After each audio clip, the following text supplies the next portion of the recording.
All right, I am live with Elden Ring again.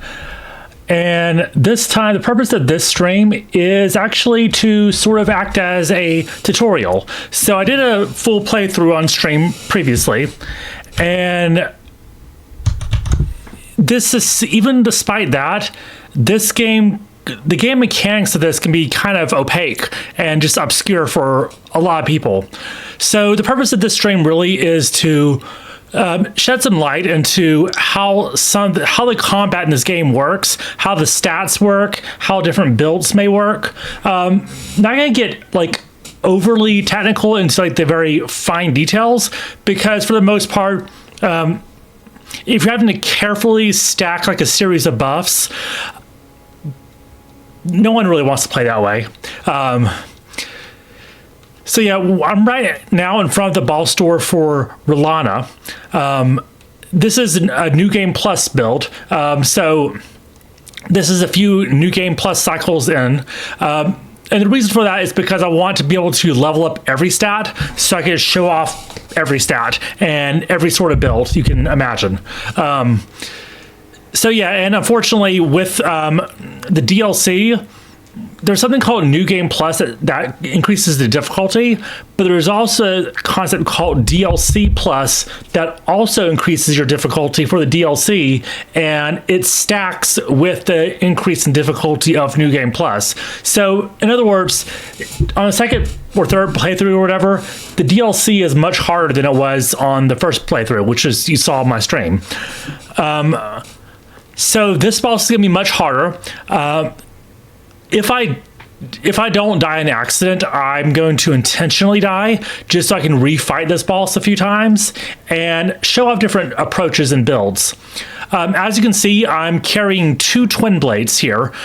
This is power stancing when you have a weapon of each type in both hands. So they don't have to be the exact same weapon. Like this is a pole blade, I can replace one of them with another type of twin blade, like Euporia. And as long as they're both twin blades, and you see right under the weapon's name, this is class. So under Eleonora's pole blade, it says twin blade. Under Euporia, it also says twin blade. These are both twin blade weapons, therefore I can power stance them. And when you power stance a weapon, meaning you're holding each weapon in each hand, then instead of regular attacks like R1 attacks like this, if you use L1, you get a new moveset. And so why am I choosing these two weapons in particular? Well, they have blood loss buildup. And what's interesting is when power stancing these twin blades, the jump attack, it hits 6 times. So each of those 6 hits is going to be building up blood loss. But not every... And I'm actually wearing, I should actually put on Lord of Blood's Exaltation, yeah. So blood loss in the vicinity will increase my attack power, which stacks with White Mask, which does the same thing. It also raises your attack power when there's blood loss nearby. So both of these things are going to increase my attack power when I cause blood loss, and this is going to ensure I cause blood loss. Now, unfortunately, not every enemy or boss in the game is susceptible to blood loss. Like, inorganic beings are completely immune to blood loss because they have no blood. But fortunately, this build also does a lot of damage regardless of whether there's bleed or not. The bleed is nice to have, but this build also relies on jump attacks and successive attacks. So, for instance, I have this claw talisman to enhance my jump attack, which stacks with this piece of armor that strengthens jump attacks. And I also get an advantage of successive attacks, which means a bunch of attacks in a short window of time. So this not only does it build up a lot of bleed damage, but it hits 6 times in one attack. So that's building up your successive attacks. And that is strengthened by Rottenwing Sword Insignia and by the Thorny Cracked Tear. So yeah, I'm getting them on jump attacks, successive attacks, and blood loss. 3 things that I'm using, just stacking with each other to really do a lot of damage. And again, I'm planning to lose this fight, so I can try again with a different build. But yeah, let's do this.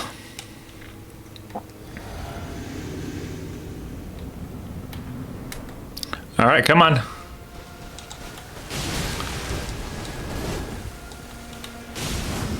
Huh. Okay. It's easier to hit every time when you're using when you're fighting with a big enemy. Because this is a small enemy, it's harder for all these attacks to connect.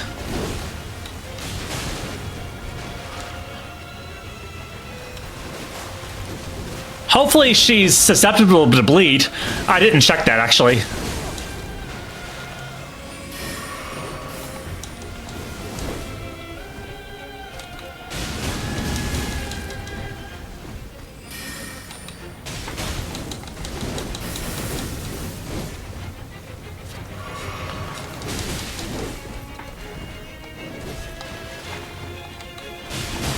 Oh, okay, there. It just took, since this is a new game plus, enemies are less susceptible to status effects. So it takes longer to build up bleed than it would if this was a new game. Plus, the way she's moving around, not all 6 hits are landing on her. So yeah, again, this is better with a slow moving big enemy.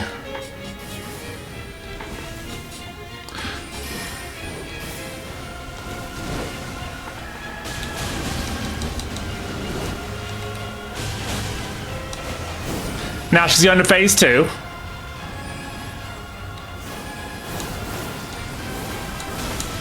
Ah, almost. Okay.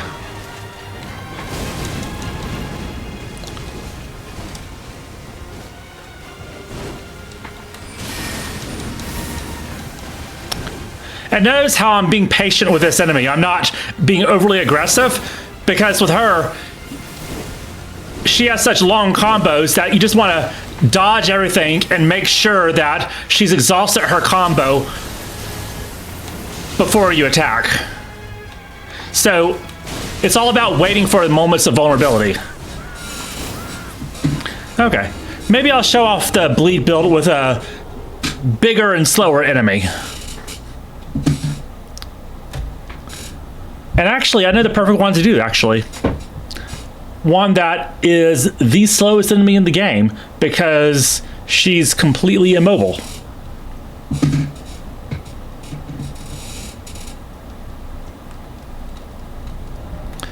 That will be back here. Let's see. Fort Faroth.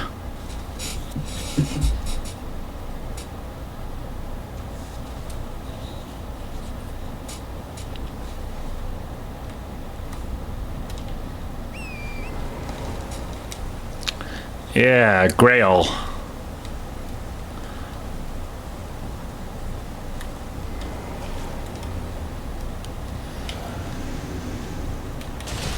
Yeah, now all of my attacks are hitting. So...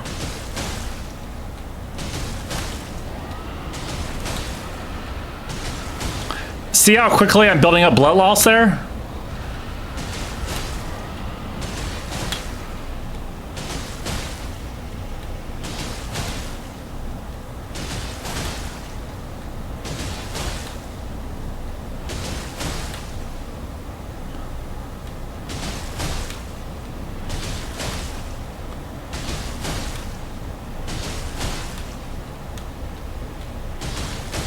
And yeah, I'm not gonna kill Grill. She might be useful for displaying other things.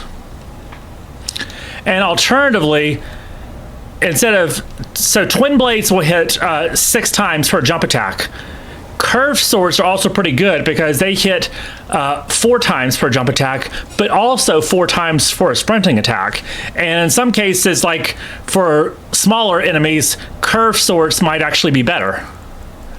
So let me actually equip curved swords.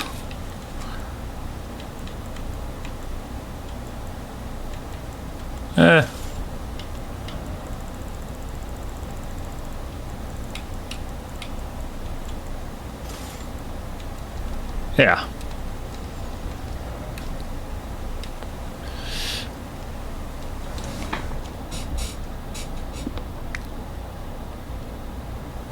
But actually, you know what? There's no point. I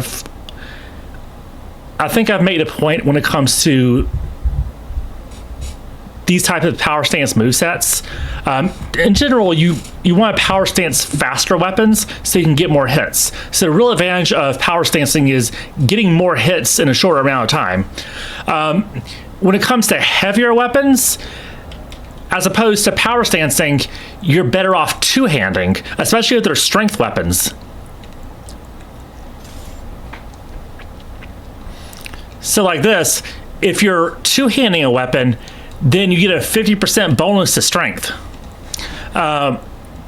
So this weapon has a B scaling in strength, which is some numeric value, basically. So it multiplies that numeric value times my strength stat. Well, when two-handing, it multiplies my strength stat in this calculation by 50% of its value. Well, by not 50% of its value, it multiplies the strength stat by 1.5. All right, so if we want to buff up strength, then one thing we could do is, I'm not too concerned about that. All right, since I'm two-handing it, I can use a two-handed sword talisman to enhance attacks with two-handed weapons. This is a slow weapon. So it does a lot of damage, but it's slow. So in general, jump attacks are still pretty good with this. As you can see, jump attacks are still kind of slow as well. But doing a jump attack is faster than, say, a charged heavy attack like this. So I'll keep the claw talisman on. I don't need Lord of Blood's exaltation. More poise is good, but I, already have plenty of poise. Let's see.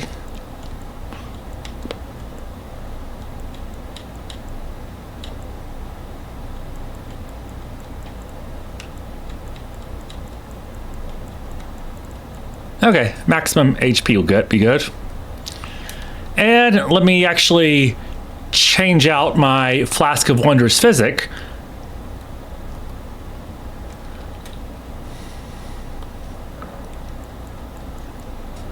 Because instead of Thorny Cracked Tier, we want to break enemy stances. So that's one good thing about heavy weapons like this, is breaking enemy stance. There's really a few good ways to break enemy stance. There's obviously hitting them with, if you hit them with attacks, it does damage to their stance meter. It's an invisible meter that once it breaks, they get stance broken, and it steadily refills itself, so you will have to keep up the pressure. But the heavier the weapon, like this, or the more blunt or strength-based weapon, the better it is at breaking stance. Jump attacks and charged heavy attacks are good at doing stance damage, as well as parries. Now, I might show off parries too, even though I'm not good at parries. And I can use better armor now, so I'll just use the Young Lion's armor. And I do like the look of the Circlet of Light. So yeah, I like this look better. All right, let's do this.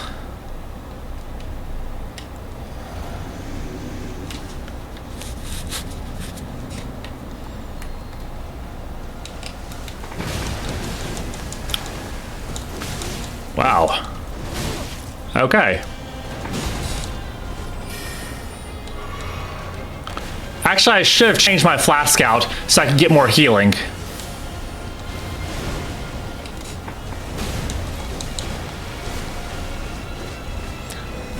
So not the best build for this fight because of how fast she is.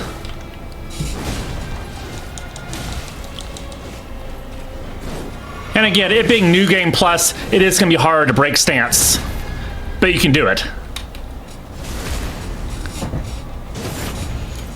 And with stance breaks, I forgot they're invulnerable when they're getting up.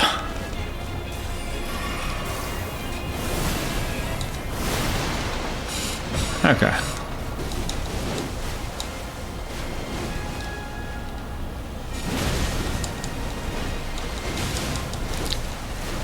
And if you have the stats for it, if you have a ton of strength and a ton of endurance, it may even be worthwhile to power stance these types of heavy weapons too. So like I can have a second colossal weapon in my other hand and do even more stance damage. But you need a lot of endurance and a lot of strength. I have that, but more than likely if it's a first playthrough, you're not gonna have that.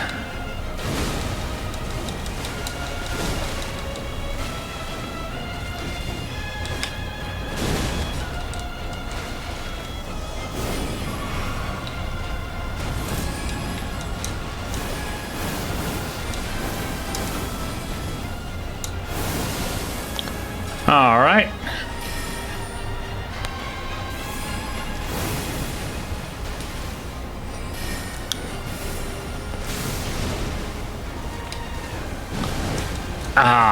My jump attacks are a little bit too slow for her.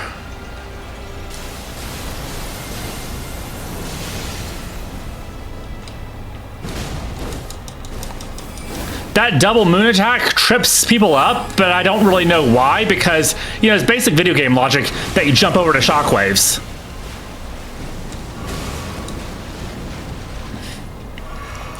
All right, I'm out of healing.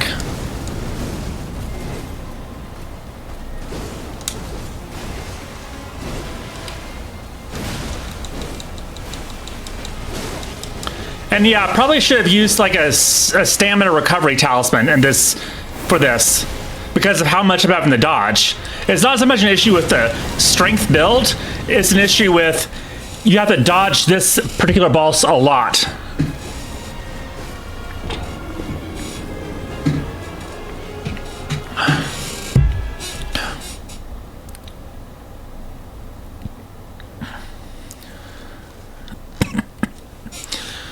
By the way, this boss is, I think, most resistant to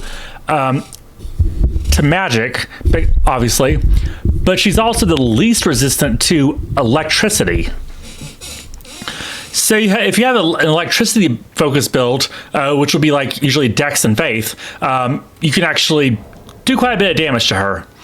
But for now, let's actually go with magic. Yeah, so let me equip my...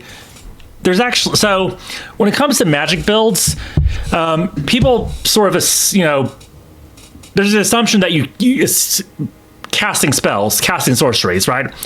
There's actually quite a few good melee weapons that are good for magic. So let's see, I got Dark Moon Greatsword, Wing of Estelle is good. Where's my Moonveil? Moonveil is good. Let me equip an actual staff. Let's see, I'll show off Lusat's Glintstone staff. It does actually cost more FP. So yeah, it enhances power of all sorceries, but consumes additional FP. If you have a hybrid intelligence and faith build, then your strongest staff is probably going to be Prince of Death staff. Or Staff of the Great Beyond in the DLC. But I don't have that leveled up quite as well. Yeah, Prince of Death Staff is better. For now, I'll just do that. And let's see, what else can I equip? Death's Poker, 9. Moonveil, oh, Wing of Estelle is not going to do me much good in this boss fight because of how fast she moves. But basically, if you use his Ash of War, you set like almost like a trap. And I don't remember if it does magic or physical damage. I'm not sure on that actually. But this definitely does magical damage if you do a charged R2. And notice, this does not cost any FP.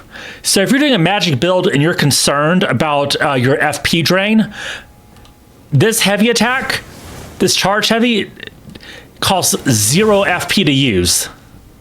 So yeah, I highly recommend getting Wing of Estelle. And then, of course, there's the Moon Veil. You get into a stance like this, and if you do a light attack, it is a horizontal slash, good for groups. But the better one is get in stance and do a heavy R2, which is good for stance breaking. And this can actually be buffed by Rolana's cameo since you're getting into a stance. So yeah, let me actually put on some good talismans here for magic. This will make you take more damage, but it also raises your magic attack. Let's see.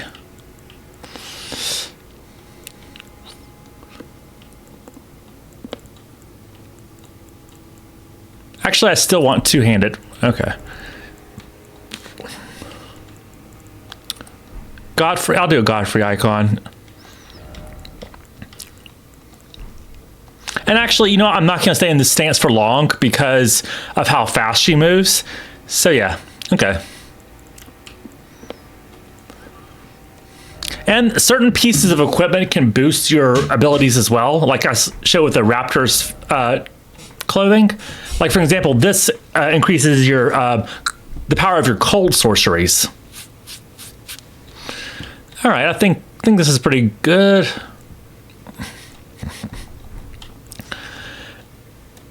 Dark Moon Greatsword is the reward you get for completing Ronnie's quest, and it looks like it's just regular Greatsword, right? But it's Ash of War Moonlight Greatsword is interesting. When you use it, it buffs up your weapon, and then as long as the buff is active, charged heavy attacks do this.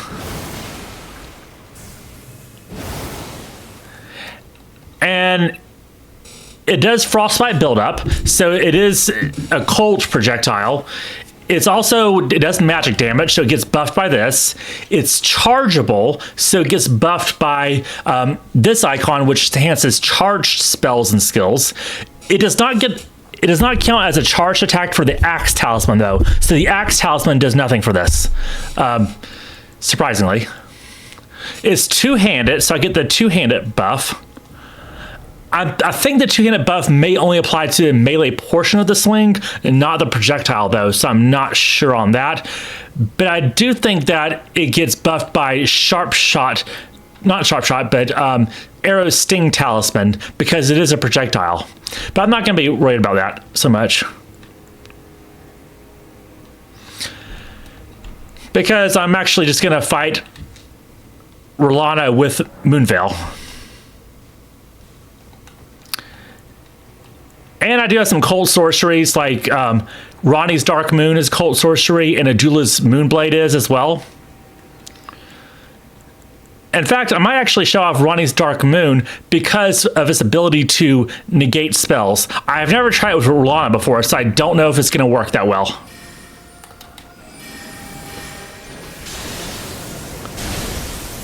Okay, it actually absorbed her spell. It didn't absorb her charging, though, but yeah, it actually negated her spell. So yeah, Ronnie's Dark Moon will negate enemy spells. It'll also build up frostbite and make them more susceptible to magic damage. And of course, Moonblade is great because she's resistant to magic, like 40% resistant, but it still does stance damage, which is huge.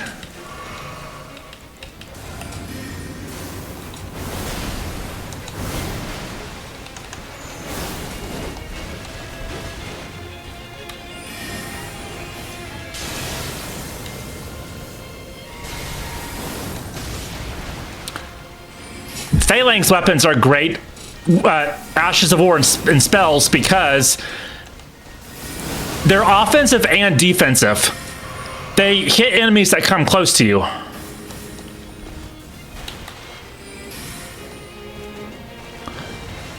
And since she's resistant to magic damage, you can there's actually some sorceries that don't do magic damage. Like the Mount Gelmir sorceries do fire damage, and Rock Sling here does purely physical damage. So yeah, this is doing physical damage to her, not magic. So her resistance doesn't matter. And Adula's Moonblade is cold sorcery, so of course it's enhanced by the hat I'm wearing.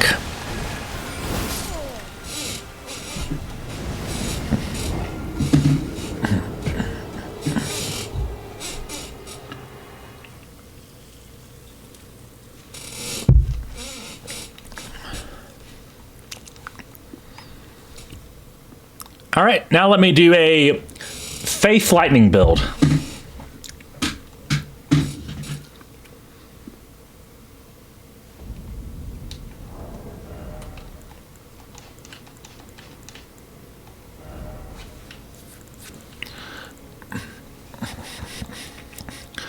All right, this enhances Dragon Cult incantations. You get this from Langdale, from a particular Langdale Knight. You have to do it before you burn down the city. So this gives me a buff to Dragon Cult incantations, but this is has stronger incant scaling. Actually, for my build, Golden Order Seal is the strongest for incant. So if I'm want to do the most damage right now, and this isn't even boosted all the way, it's only +9, but because of my stats, Golden Order Seal is gonna do more damage. But what actually boosts is Dragon Cult incantations is this one. So what I could do is actually have a seal in each hand, and I'll show you how this works. Let's see, what's a good Dragon Cult incantation? I'm looking for, there we go, Knight's Lightning Spear. And I probably do want a melee weapon here.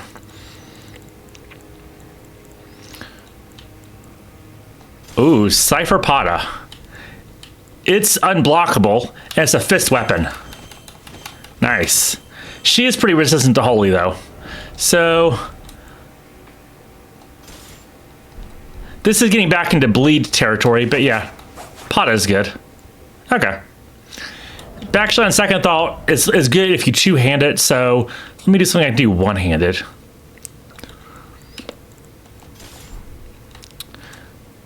Yeah, there we go.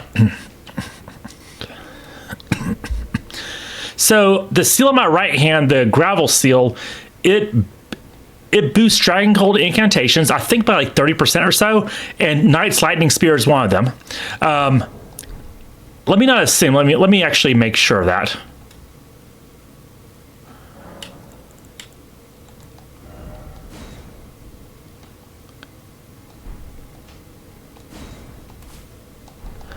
Actually, the way to check that would be my inventory. Yeah, one of the incantations of the capital is Ancient Dragon Cult. So yeah, that confirms this is that. So I can actually cast this with my Stronger Seal, which is the one in my left hand, and it'll still get that boost from having that other seal in my right hand.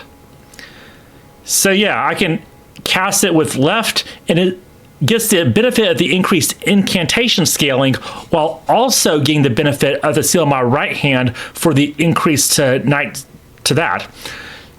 So yeah, let me do that.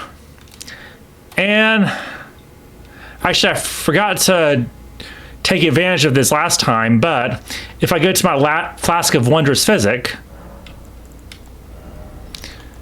like last time, I could have used this to boost my magic damage, but I'm going to make sure I do it this time by boosting lightning damage.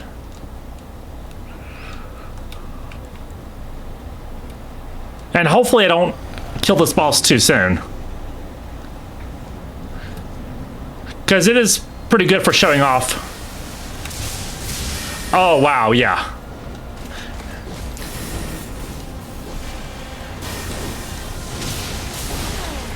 This spell has both charged and uncharged versions. Obviously, the charged version is going to do a lot more damage.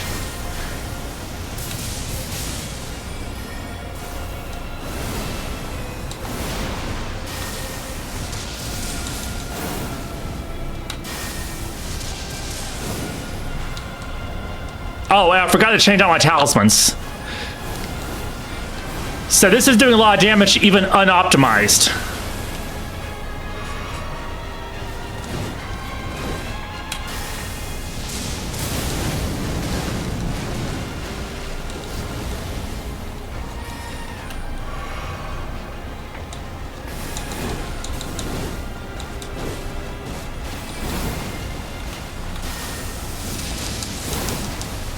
Didn't have time for a charge attack there. Okay, I don't have time to heal. Oh well. Missed that jump by a bit, but you can see she was almost dead. I didn't want to kill her too early.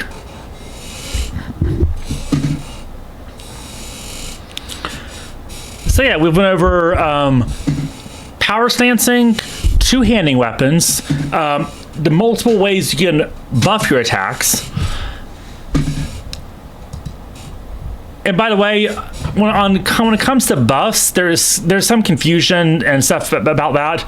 So you have persistent buffs and temporary buffs. Your persistent buffs come from things like great runes, your armor with special effects, weapons with special effects, and talismans. They can be freely stacked for the most part. It'll tell you if you can't stack it. So for instance, if I have this equipped, it won't let me equip lesser versions or other versions of the same talisman, because they basically do the same thing. Same with these two turtle talismans. But for the most part, you can freely stack them, and it'll let you know if you can't. However, there's also temporary buffs, and these come into four categories, and you can only have one buff active in each category at one time. But for the most part, they're pretty easy to remember. So there is weapon buffs and shield buffs. So I'm trying to think of examples for these. So like a weapon buff will be one, for instance, like Blood Flame Blade that applies like blood and fire damage to your weapon. I did it a lot in the early part of my full playthrough. So Blood Flame Blade would be a weapon buff. A shield buff would be something like probably the Ash of War, probably the spell Sorcerer's Shield or the Ash of War Barricade Shield that affects the functioning of your shield. Then there's body buffs. I think that would be something called Flame Grant Me Strength, and then something called Aura buffs, which are separate from whether something is in a body. So whether something is a weapon or a shield buff is usually pretty obvious. But whether it's a body buff or an aura buff is a little bit less obvious. I forget whether Flame Grant Me Strength and Golden Vow is body or aura. I know that there are separate categories though, because I know that they can be stacked. So one of them is a body buff, the other is an aura buff. But you can't have two body buffs active or two aura buffs active at the same time. If you try, the most recently cast one will take precedence. So that's how that works. And let's see, what's another good build I can do here? Another interaction that's pretty interesting are... I have that set. I'll go over affinities later. But let's see. What's another? 72. Actually, this is pretty good, even as it is. So yeah, let me do that. And let me equip. So if you have a shield, you can actually poke from behind your shield if you're using a spear, a thrusting sword, a heavy thrusting sword, a great spear. So yeah, let me really go tanky here.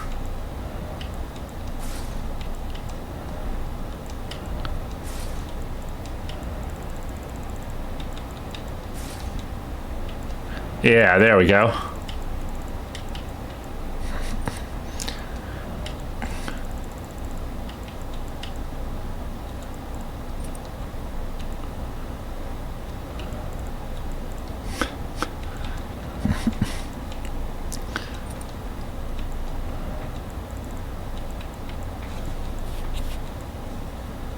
Nice.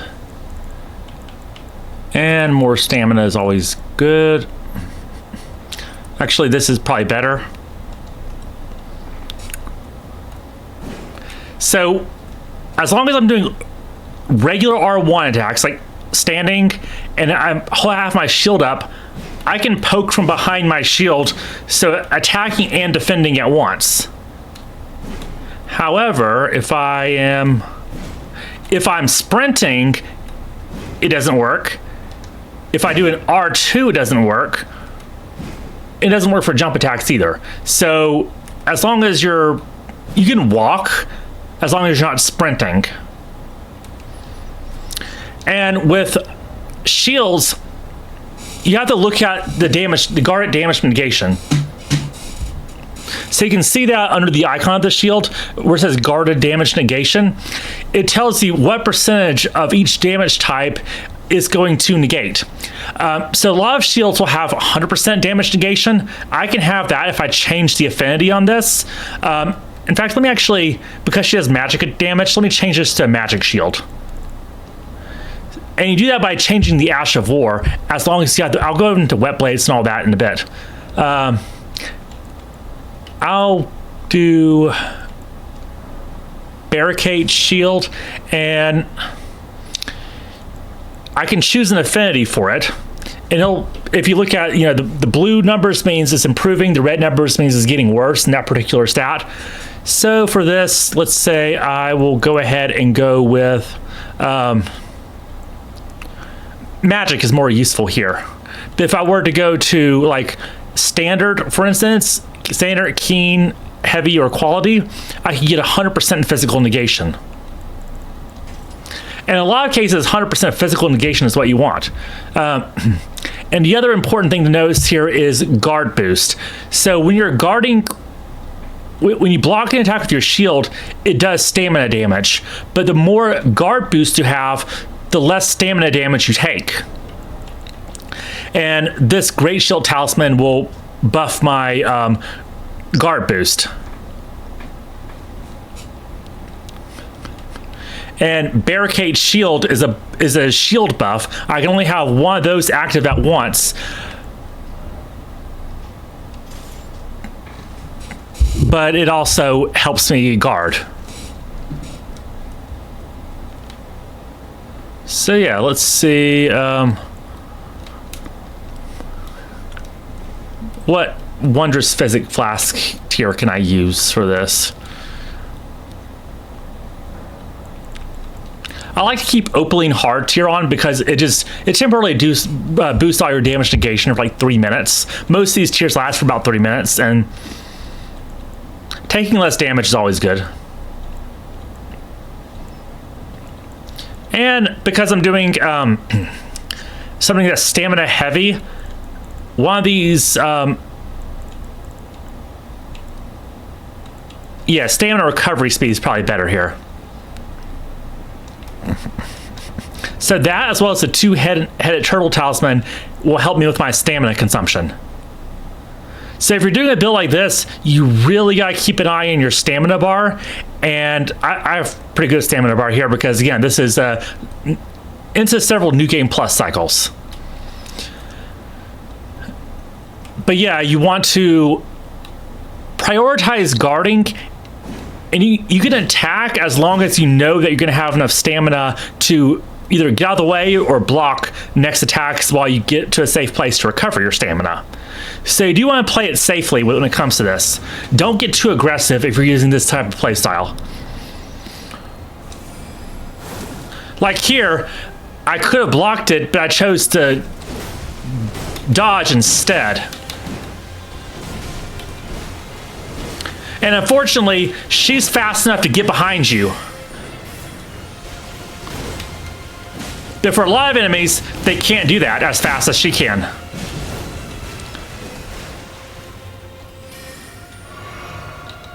Oh yeah, I can use Barricade Shield, even better guarding.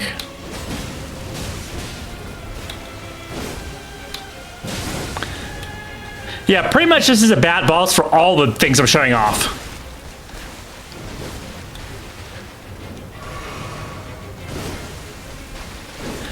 This boss, you probably just want to go pure dex, like dexterity, and yeah.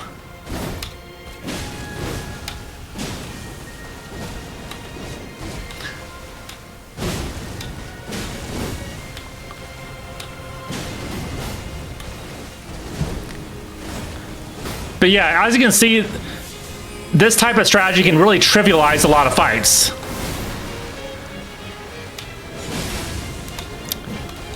And I got bleed because this spear does bleed damage.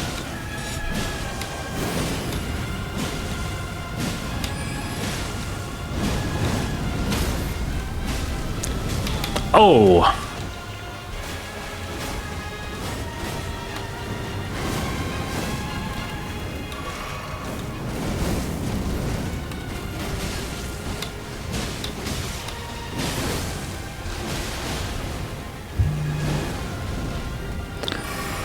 And let's see here.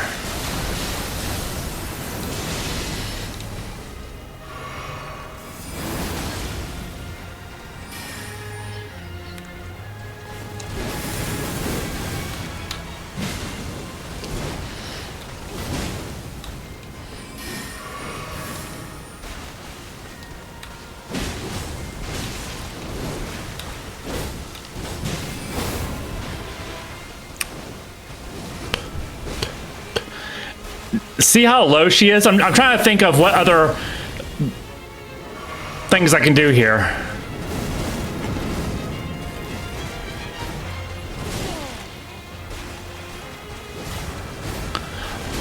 Ah, guard counters. So when you get hit while blocking, if you immediately hit R2, as soon as you're hit, you'll do a guard counter.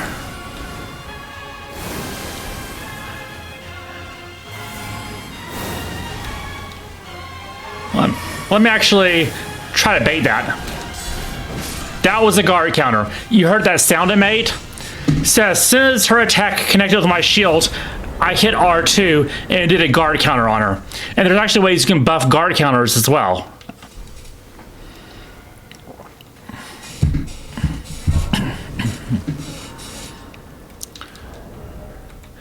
So now let's actually talk about a different thing here.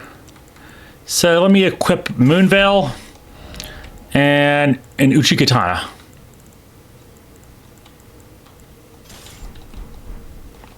Okay. So let's assume this is not a new game plus like whatever this is. And that I don't have like all my stats leveled up to where I can use anything to show everything off. Let's just say I'm going for a magic build. Just intelligence focus, basically. So an intelligence build. And I have one of the best intelligence weapons, the Moonveil. But let's just say, you know, I want the ability to power stance something like the Moonveil. And again, this is not a New Game Plus run, so hypothetically, this is not New Game Plus, so I can't go get a second Moonveil. And let's just say, I mean, I could also use the Meteoric Ore Blade. I don't think I have this in this character.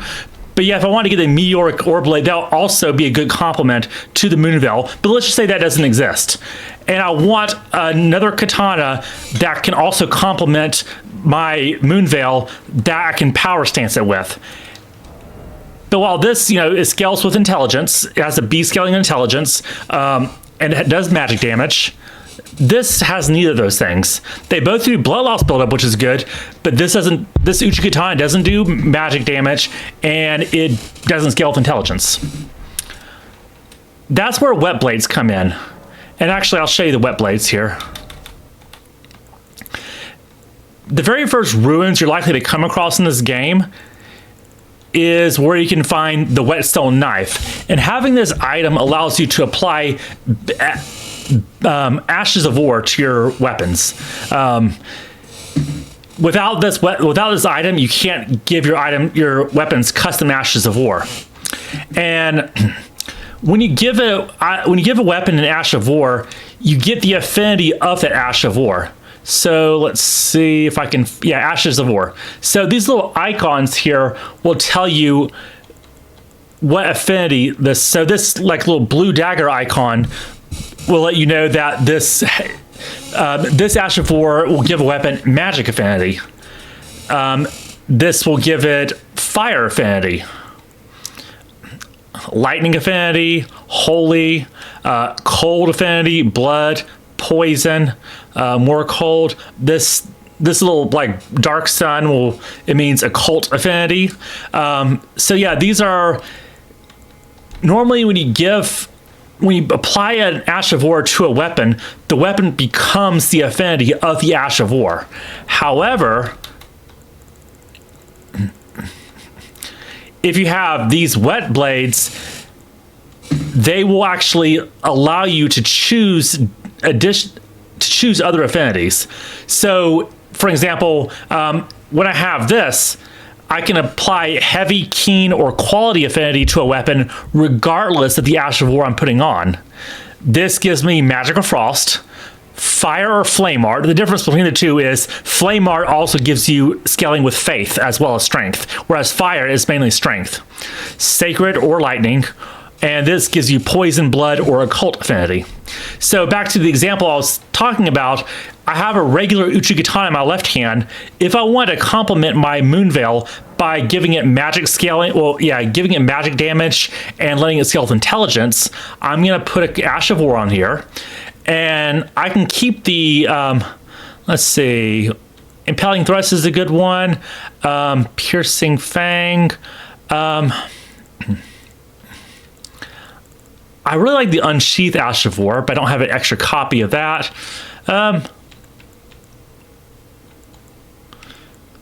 Let's do... This is already applied to a weapon, so it'll remove the weapon it's applied to, but let's do Bloodhound Step. I think this is a standard Ash of War, but because I have the right whetstone, I can give it magic affinity.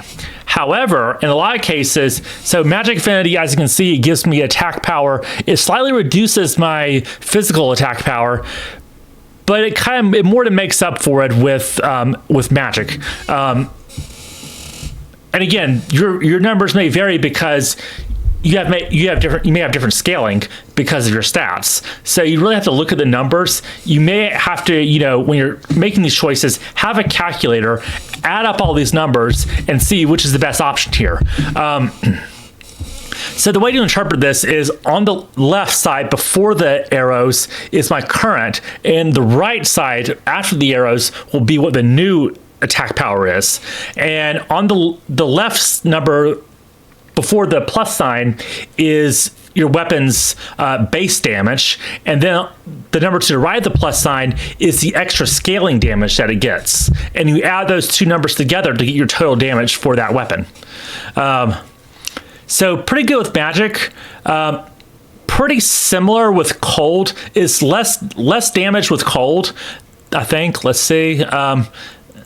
So yeah, let me actually calculate this for real. So let me pull up the calculator so we can just compare.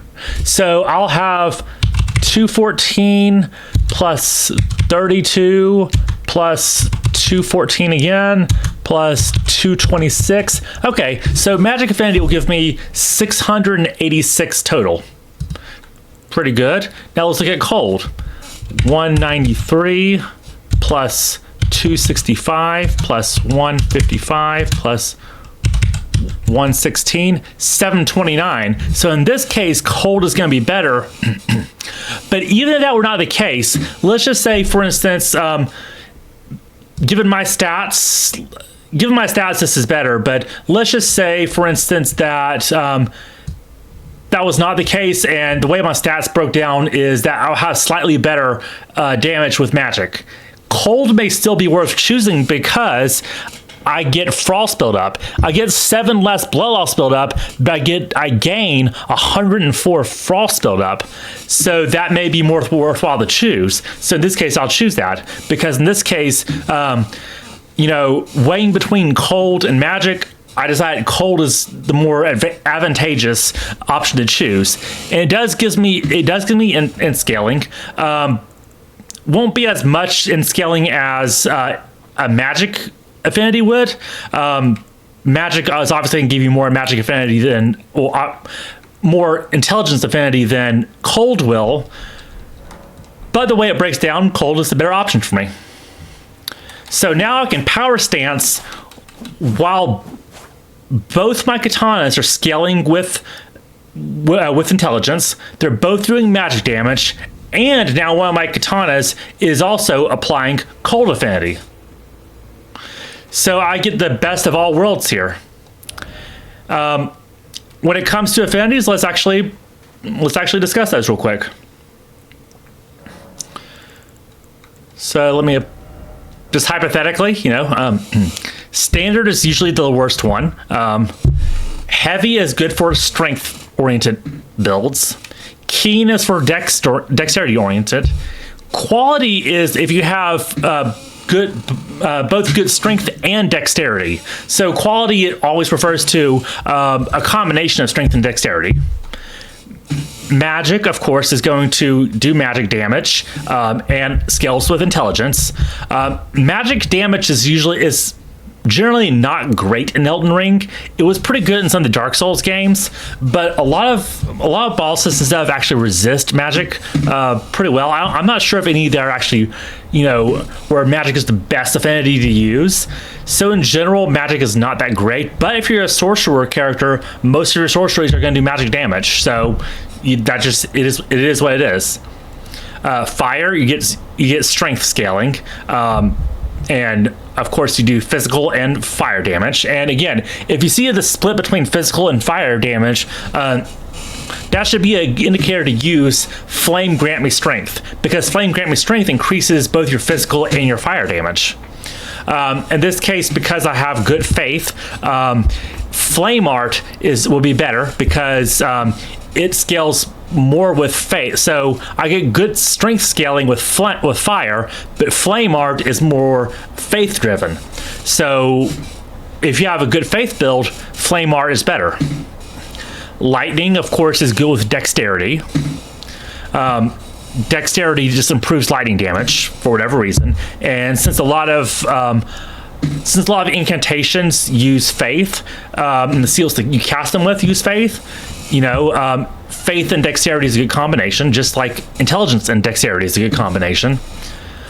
Sacred, of course, is another not that great affinity, since it gives you holy damage. And a lot of in-game bosses are pretty resistant to holy damage.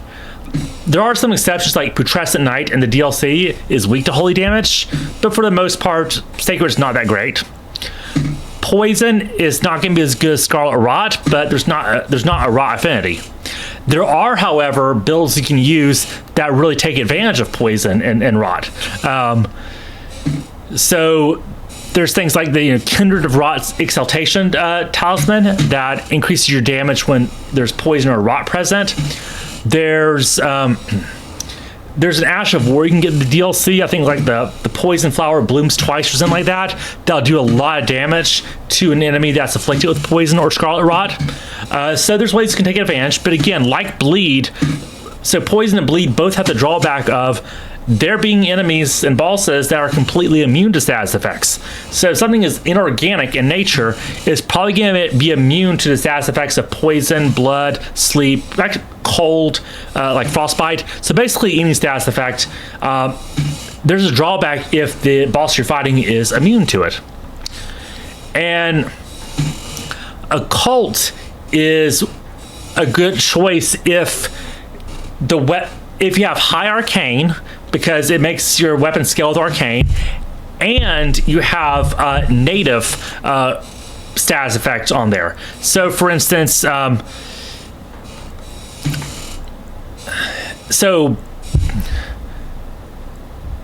Blood is a good choice for the Uchigatana because it already has is basically increasing what's already there. In some cases, Occult may be better if you have really good arcane, and it doesn't scale better with other stats, because Occult will take the status effects that's already there and increase them according to your arcane scaling. And I may be able to increase this even more. So for instance,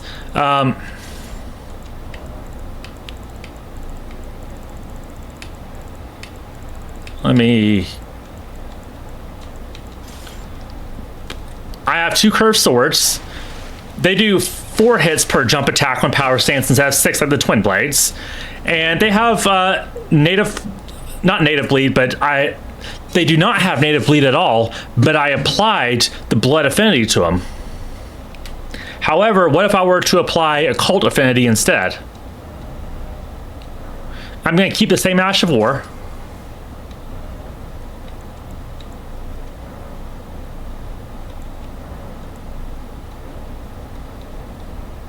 Okay, occult.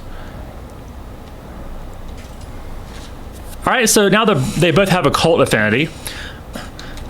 As you can see, they lose their bleed passive effects, but I can actually use this Ash of War to temporarily give me bleed. So I do it on both of them and heal. And this is one of the things you sort of have to know just by experimenting. It doesn't really tell me that, but now with, since they have occult affinity, the bleed effect is actually going to be better on these swords with this affinity than bleed affinity would be. But the downside is you have to keep reapplying the Seppuku Ash of War. So that's where, you know, that's where it may not be worth it. So even if I can get better bleed using Seppuku, I have to keep reapplying it. Whereas if I have bleed affinity, it's just always going to be there.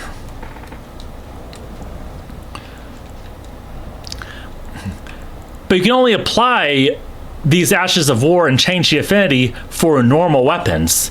And that's where things get a little bit tricky. So, like for instance, Milady is a light greatsword,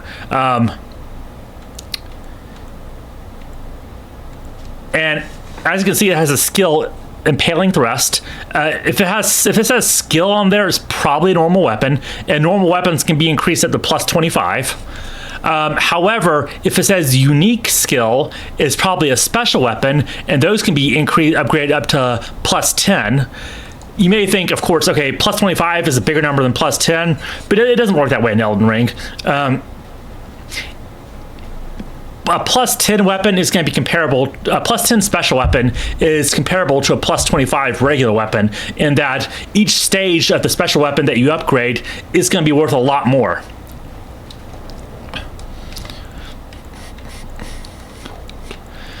I'm trying to think of a good example here I can show.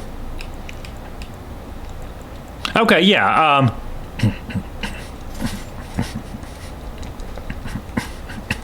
A greatsword.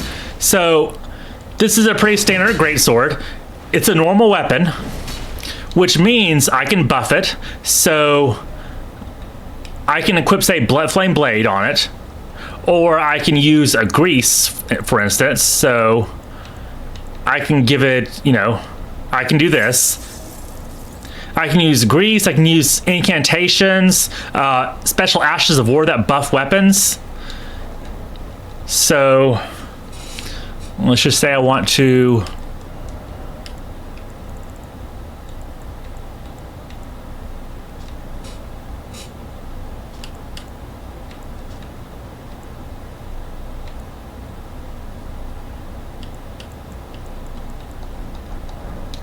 okay, this is not the best. Different types of weapons can have different affinities.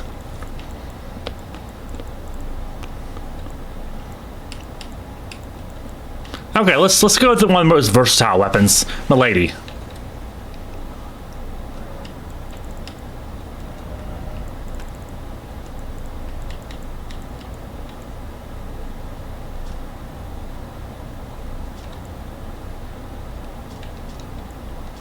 There we go. Okay. So I can change the Ash of War, and there are, of course, there are some restrictions when it comes to what you can put on there, because if this was a normal Ash of War, like a standard affinity Ash of War, then I could apply any affinity to it since I have all the wet blades. So I could apply magic affinity, frost affinity, poison, blood, all that.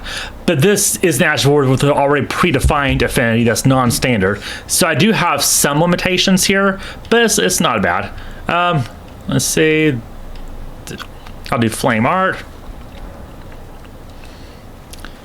And so I can buff this weapon by, flaming strike.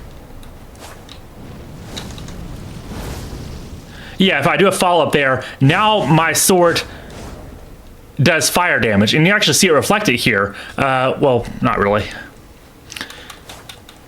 So my weapon has now been buffed. And you can do that for the most part with normal weapons. But now, so this is a light greatsword. Let's just say I change it to lettuce light greatsword. This is still the same type of weapon, same class of weapon, but it's a special weapon. So I can't change the Ash of War. The Ash of War it is what it is. No changing it. If I want to apply a grease to it, I can't do that because this is a special weapon.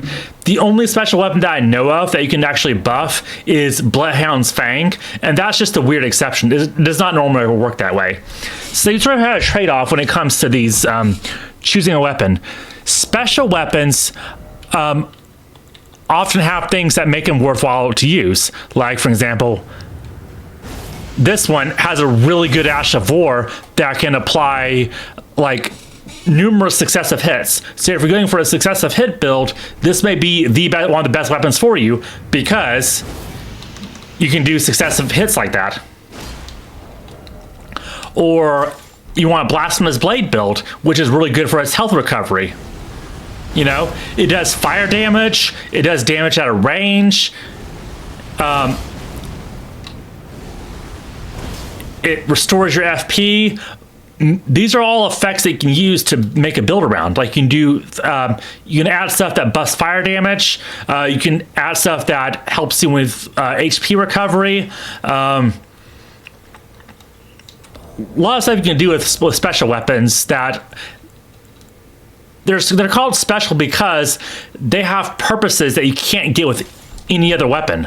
So, like for instance, something like that, where I can just charge at an enemy and do a follow-up explosion. That's really good. That's something that may be worthwhile committing to this special weapon for, if you like what it can do. However, special weapons aren't nearly as versatile as regular weapons. So, like going back to the Fire Art Milady, for instance, let's just say I, put Flame Art affinity on there because I'm fighting a boss that's weak to fire. Well, the next boss I fight might be, let's see, unlikely, but it might be weak to light. Well, yeah, actually, this is more likely. Weak to lightning instead. So now I have a completely different Ash of War and a completely different affinity for the same weapon. So I upgraded this to plus 25.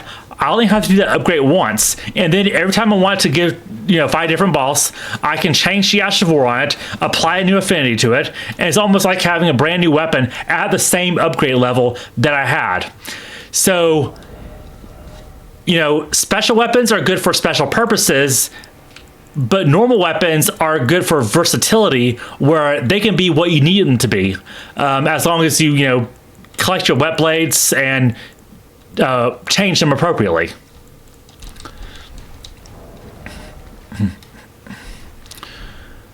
All right, now what's another good thing I can fight? Oh, okay, actually, let me get back to here.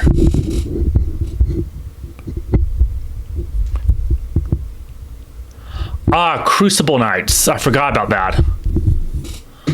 Yes, let me do that actually.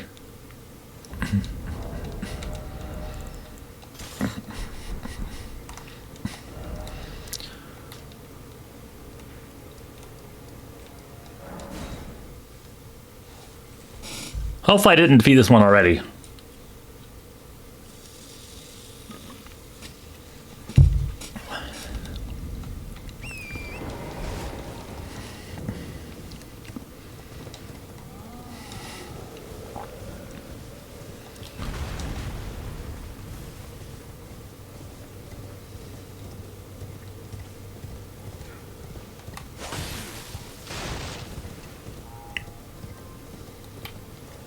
Oh, and by the way, Crucible Knights happen to be weak to fire and lightning.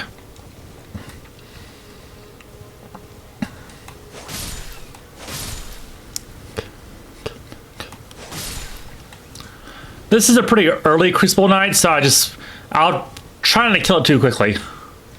It is New Game Plus, but it's also early on.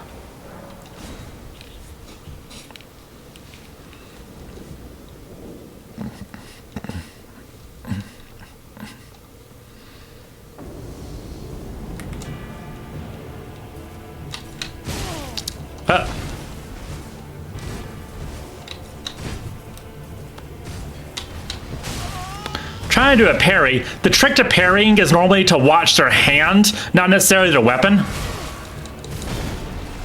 And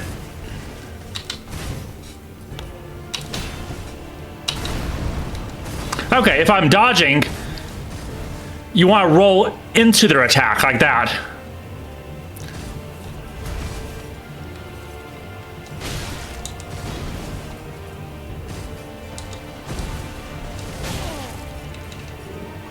Not like that, though.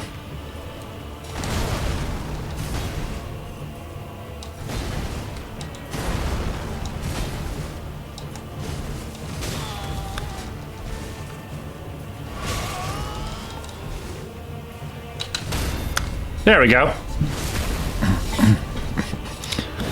So the timing on that is when he lifted his hand up right when his hand is about to move forward. So watch the hand, not the weapon, and not every attack can be parried. So he's trying to learn which attacks are parryable and which are not.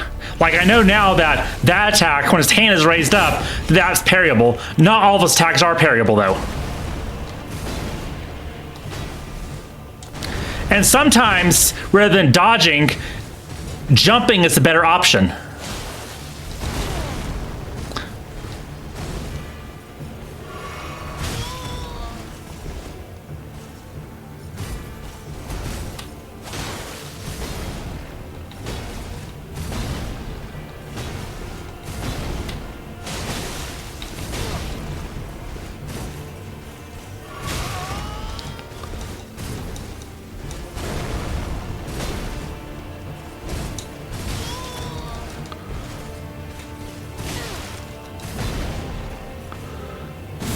And when you're gonna heal, make sure you're not in range of an attack, because bosses will like to attack you while you're healing.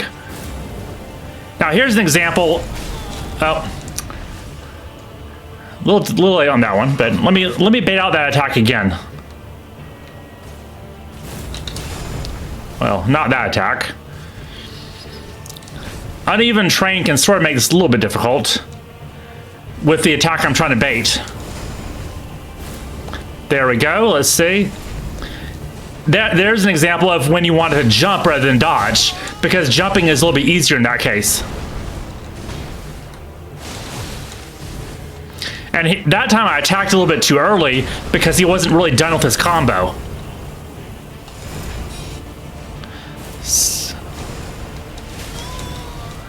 So it's best to, figure out when the opportunities to attack are.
So you also sort of want to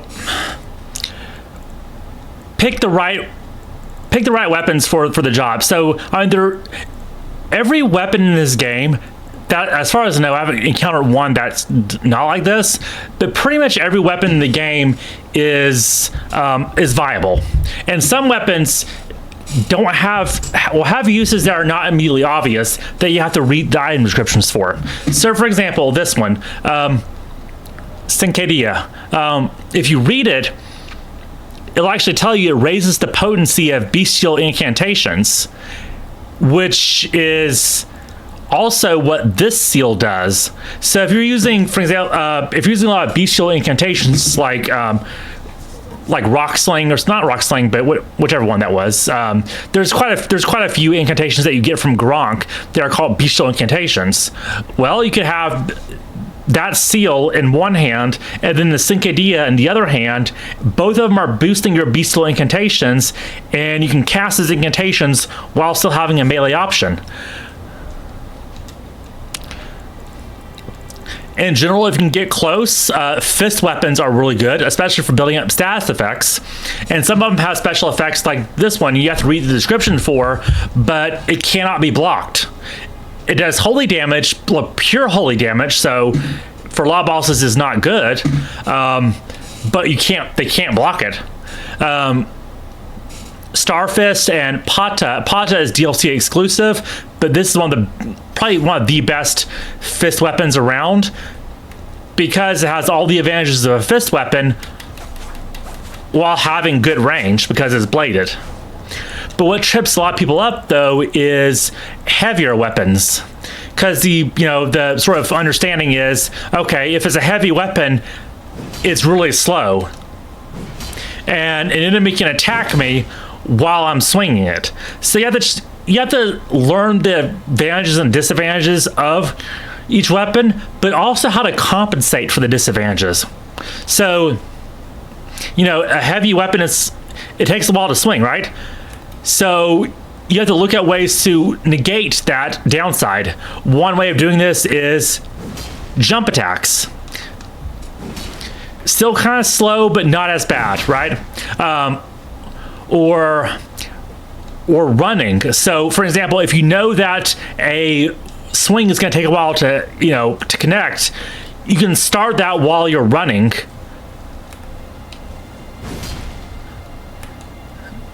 A little bit of a range issue there, but so say you're fighting an imp, a fast moving enemy, right, and it's coming at you, and if you try to swing at it regularly, it's going to take too long and it's going to hit you. So if you see an imp coming at you, run away and then start your swing as you're turning around, and you'll probably be able to hit them first. So each of these weapons, you just really have to sort of practice with them and learn what they're good for, what they're bad for, and how you can negate their downsides.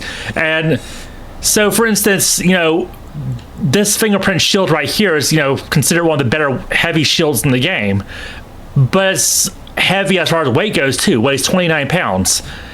What I noticed though is, for example, if I get this Helix Tree Crest Great Shield, not only does it weigh more, but right now it's regular affinity, 79% holy damage negation. But let's watch this, for instance. Let me change its affinity.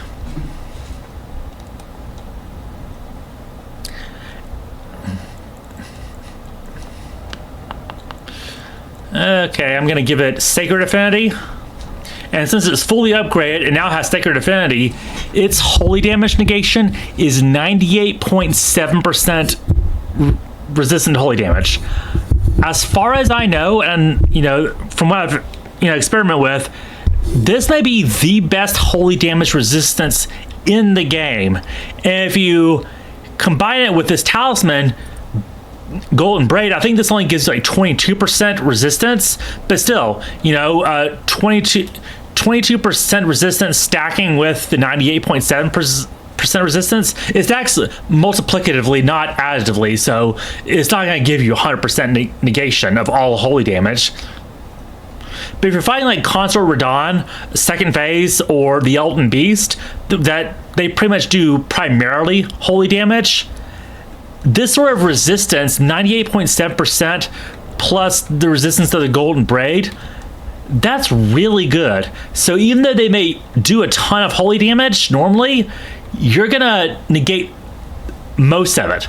So, you know, it is good to, like, you know, get a weapon like, say, the Blasphemous Blade, for instance, that's really good at what it does, and just spam Blasphemous Blade, spam that Ash of War throughout the entire game. From the moment you get it, it'll do a good job, and it'll carry you through the game. But if you go out and explore and experiment with different weapons and different affinities and all that, you'll find things that may be good only situationally, but what they're good for, they're really, really good for. So yeah, that's pretty much, I mean, those are pretty much the basics of what I want to talk about in this stream. The DLC, of course, adds new stuff, like, you know, I mentioned having a shield and a spear, or a shield and a thrusting sword. One of the better thrusting swords, in my opinion, is Antspur Rapier, because it does Scarlet Rot buildup, and you can also give it affinity to do other status effects as well. So, you know, I want to give it Impaling Thrust.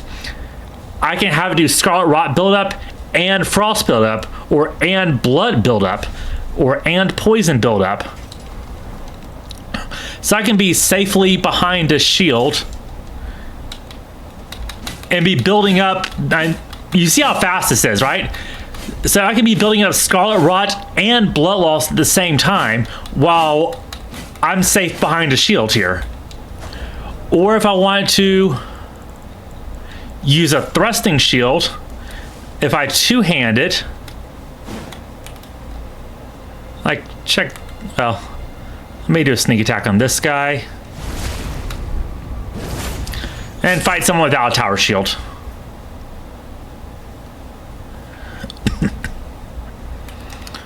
Yeah, over here. Come fight me.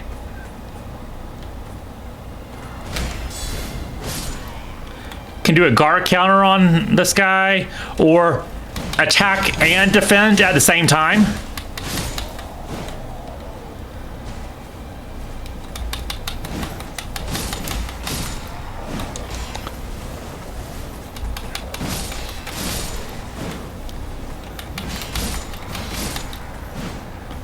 Again, this is early game, and this is a DLC shield, so of course it's going to be good. Let me do a guard counter. Okay, not great for guard counters because of the range, but yeah.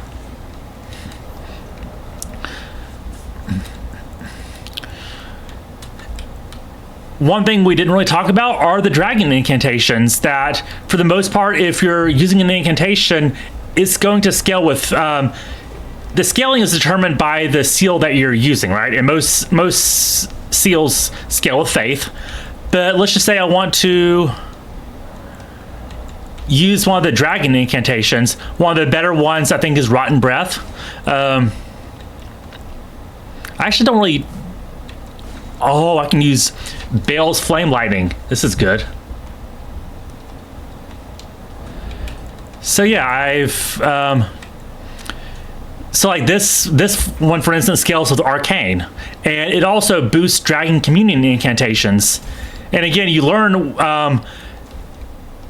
when incantation, what type of incantation it is, by reading the item description. So the one I equipped is like this one, Rotten Breath. It'll tell me, if I read the description, one of the incantations of Dragon Communion, so I know it's boosted by that seal that I have, the Dragon Communion seal.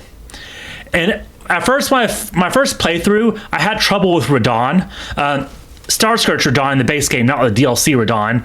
So one thing I did was give him Scarlet Rot and then run away while the Scarlet Rot ticked down his health pretty steadily.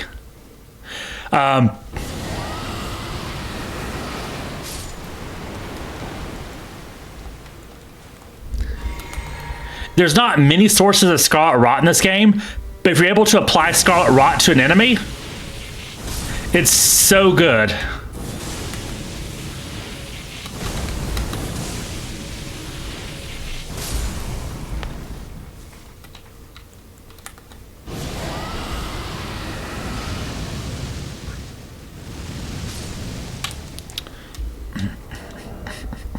But again, this has an incant scaling, with my current stats, incant scaling of 369. But if I equip a better one, do I have a better one? Okay, only slightly better. Okay. If I'm equipping that, I can, in fact, let me do something better than this. 313. Okay, that's more of a difference for demonstration purposes. So let me equip a bestial incantation. Oh, you know what? No, let me actually equip a Ring of Light incantation. Yeah, Discus of Light. Because this can actually benefit from 2 buffs. So, Dryleaf Seal and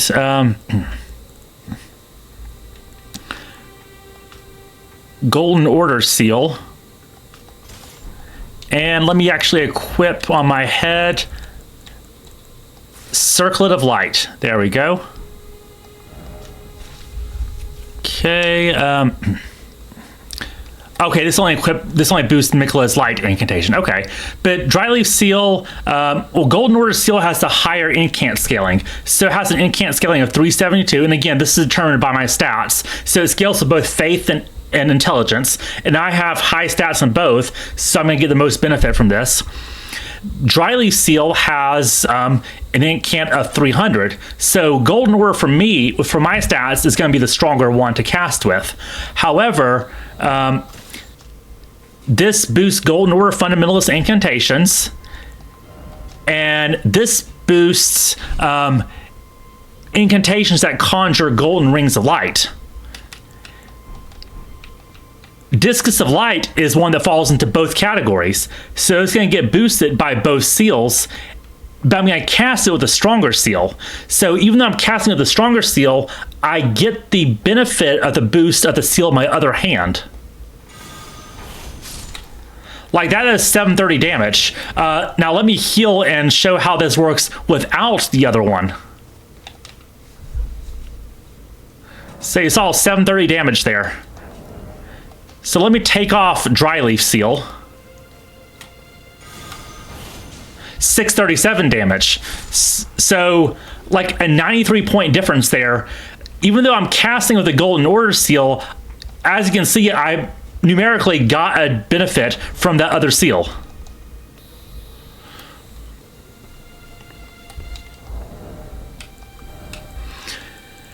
Let's see. I think I've pretty much covered all there is to cover about, well, actually, no, not quite.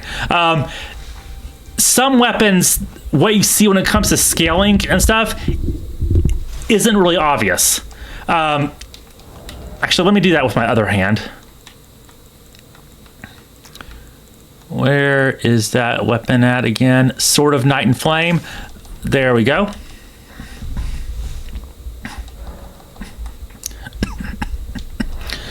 Sometimes what you see for attack power isn't really reflective of whether it's a regular attack or if it's an Ash of War attack. Like, it looks here that I'm getting, does physical damage and magic and fire damage. But the Ash of War can act a little bit differently. So if I were to use this Night and Flame stance, a light attack will do magic damage,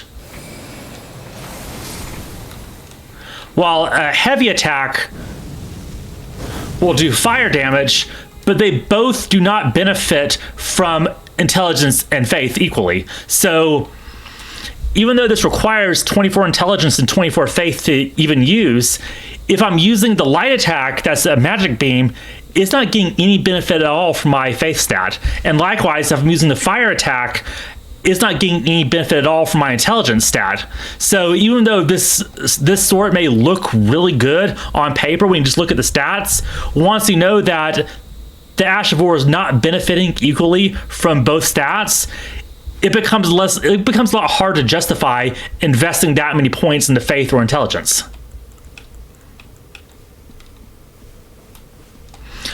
Okay, so for the most part, I've covered different types of builds in this stream, like how things interact with each other. Now is really the part for questions. If there's anything that want to go over again, or questions about how things work in the game, anything like that, now's really the chance. And I can probably even find a good boss to test it out on. This is deep into the New Game Plus cycle, but it's the beginning of the New Game Plus cycle. So I pretty much just beat Radon, Moog, Godric, and now R'Lana in the DLC, and that's about it.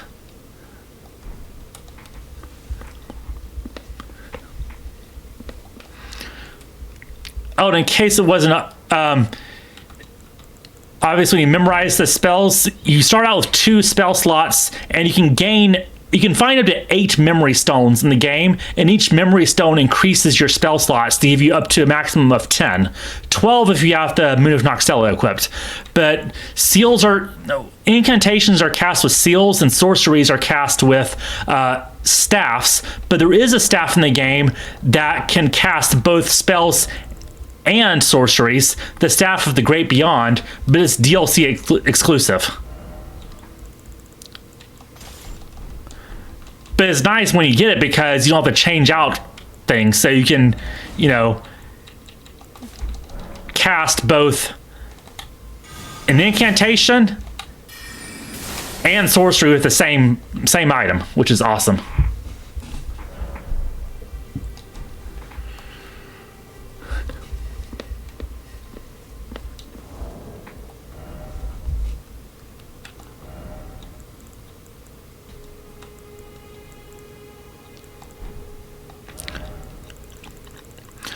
Let's talk about rune farming. There is a lot of people know this already, but let's actually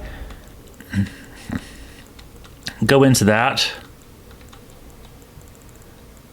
Where's that sword? Oh, here it is. Sacred Relic Sword. Once you defeat your first shard bearer, for many people, the first shard bearer that they're going to defeat is Godric. That's just how it plays out.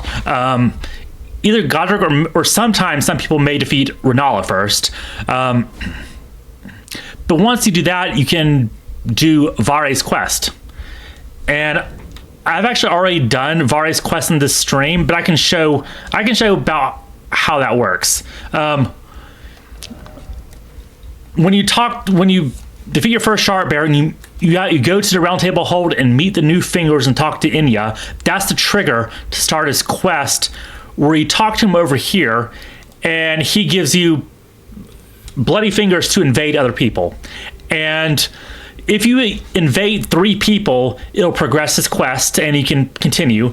If you're playing offline, though, and you don't want to invade, or you don't want to do that, the game doesn't tell you this, but there's an NPC you can invade here in Wraithblood Ruins. You just have to defeat that one guy, and it progresses his quest. And he'll have you get the blood of a maiden. The easiest option is Arena, but I do not recommend killing her because it'll mess up a quest. The best options here are either the dead maiden you find already at the Church of Inhibition, or if you take the 4 belfries and you take the topmost gate back to the Church of Inhibition, you can find a dead maiden here to use her blood as well. But basically, he gives you an item, and you can Google his quest, but you can complete his quest pretty shortly after you defeat your first shard bearer, and this will take you to Mogwin's Palace, which is here. It's a high-level area in the game, so I don't recommend really fighting enemies, but it's a place with the 2 best rune farms in the game.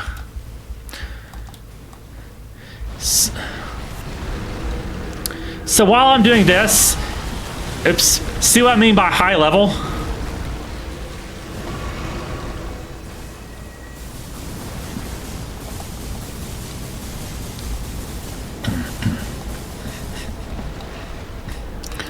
But while I'm doing this, if anyone has any questions about how other stuff works, just post them in, and I'll answer the questions as best I can.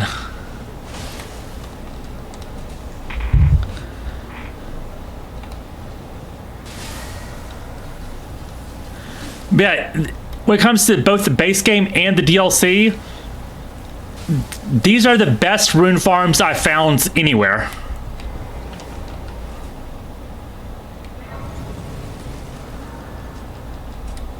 The first rune farm you can do as soon as you complete Vare's quest and come here. All you need is a bow. And let's see, is this a great bow or a regular bow? I think it's a great bow, so let's see. No, I think it's regular.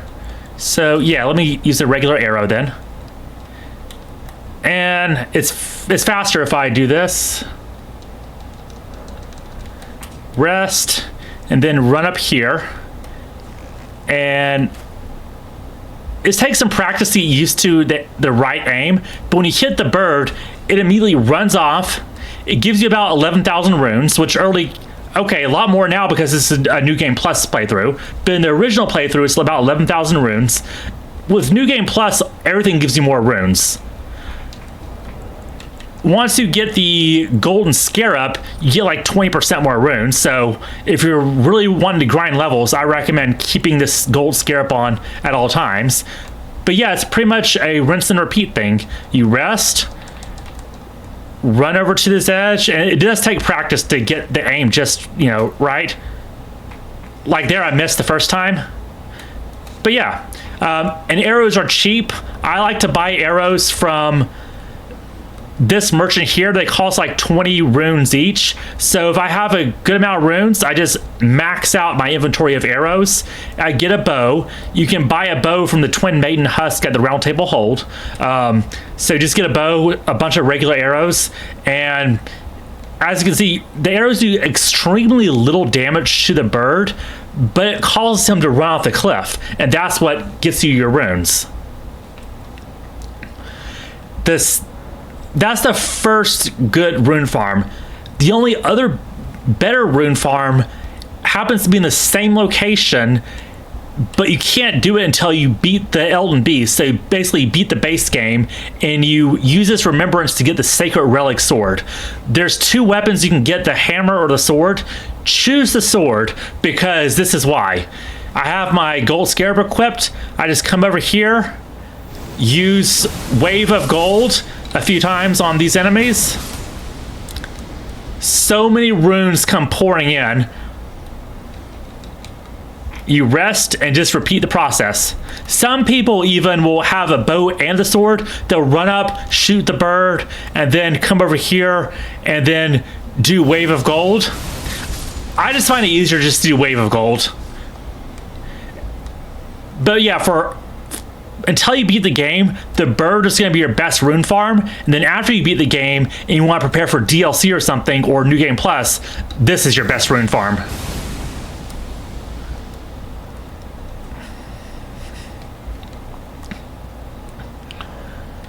And I see Sydney's question about wanting to learn more about seals. Yeah, any question you have about seals or anything else, just feel free to ask and I can cover it.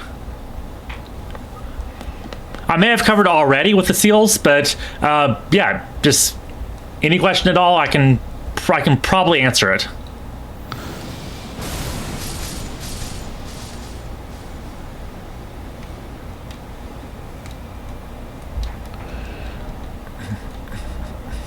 In the meantime, let's see, is there any other good bosses that actually...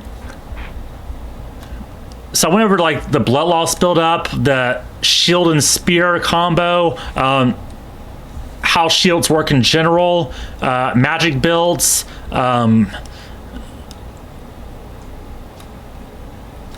stats effects. What else? Oh yeah, if you want to know what a boss is resistant to, really your best option is to Google it and look at a wiki, because, for instance, and some of it's common sense. So if a boss is made out of like fire, they're probably going to resist fire. It's basically Pokemon logic, where if they're of an element, they probably resist that element. So a lot of the in-game bosses resist holy damage because you're fighting gods. So of course they're going to be resistant to holy. And same thing with like Renala. You know, magic builds make a lot of things easier. Not her. So she's a sorcerer, so she actually resists 80% of magic damage.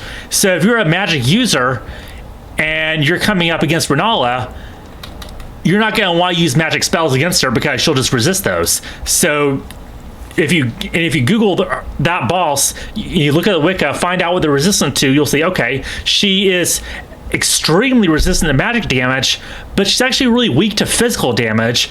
So if you have a magic build, you can equip a sorcery that does physical damage like Rock Sling, and then her magic resistance is pretty much negated because you're still using a spell, but you're using a physical damage spell. And unfortunately, the game doesn't tell you that it does physical damage. You just have to sort of experiment and find that out. As far as I know, this may be the only spell that does physical damage. I'm not sure about the other gravity sorceries.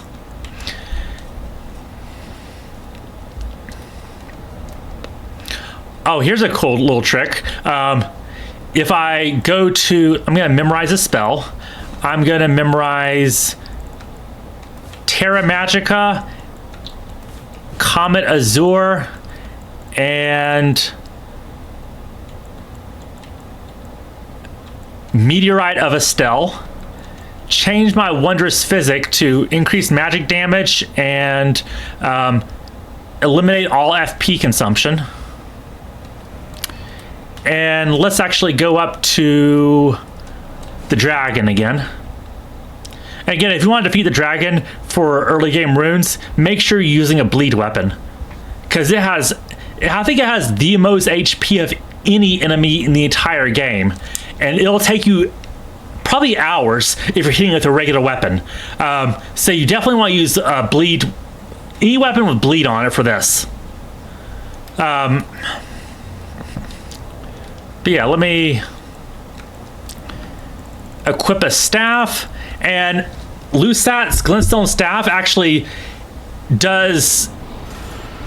increases your FP consumption. So whatever spell you cast, using the staff will make it cost 50% more FP, which is normally a bad thing.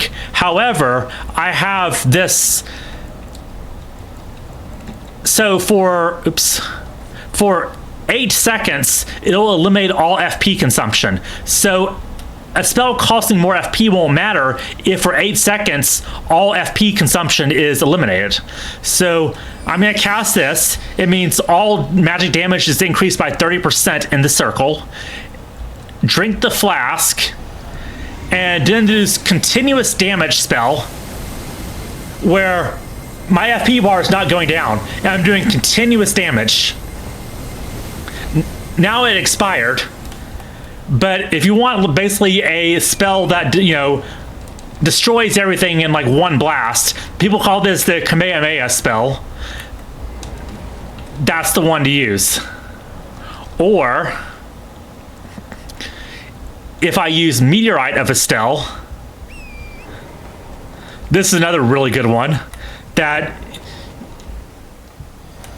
as long as you use that tier to eliminate FP consumption, you can literally just make meteorites rain out of the sky.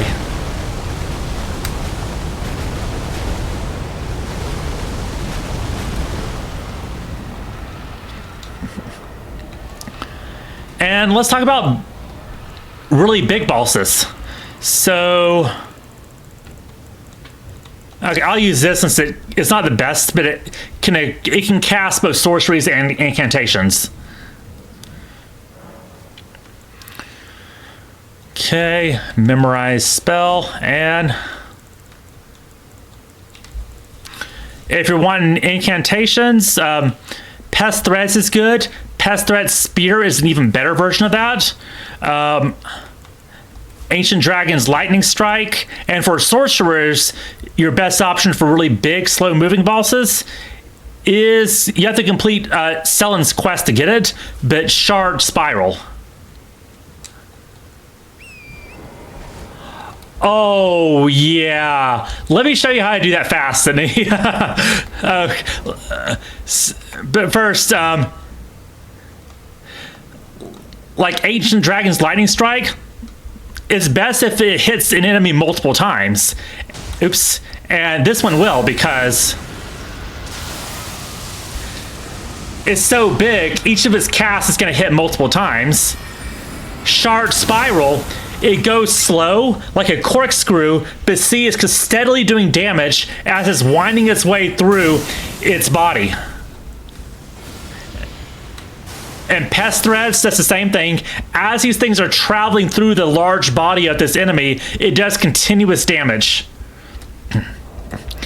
But yeah, what you're going to want to do for this dragon is find something that does bleed. So let's see, I know the Uchigatana, or like this one, Nagakiba, it does, actually, let me find something better actually. Yeah, Rivers of Blood. And you can actually get, if you don't have to build for it, you can get an early game bleed weapon by traveling south of here across the bridge. And there's a wagon with a Morning Star that does native bleed damage. But yeah, watch this health bar. It's barely moving, right? But now it just moved in a big chunk. So I'm going to show it again. Barely moving, and it'll suddenly move in a big chunk. Like that. And the reason it does that is because it triggered blood loss. This, if you look at the passive effects, this has blood loss buildup. So keep hammering away at an enemy if you have a weapon with blood loss buildup, because the way blood loss works is it does percentage-based damage. So it does a certain amount of flat damage plus 10.5% of the enemy's maximum HP.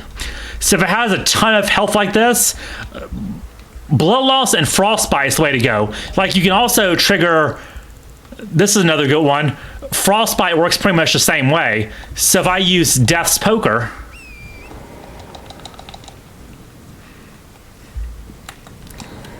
and use this little Ash of War,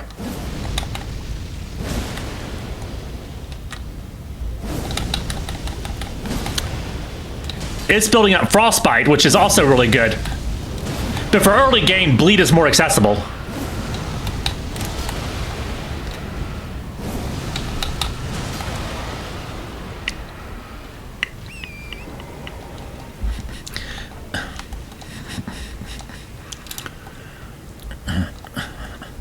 And so in addition to, let me actually rest so I can get here.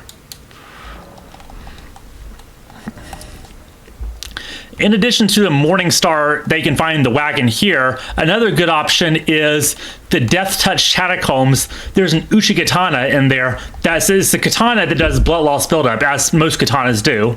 And that's also a very good early game option if you didn't start as a samurai, because a samurai already starts with an Uchigatana.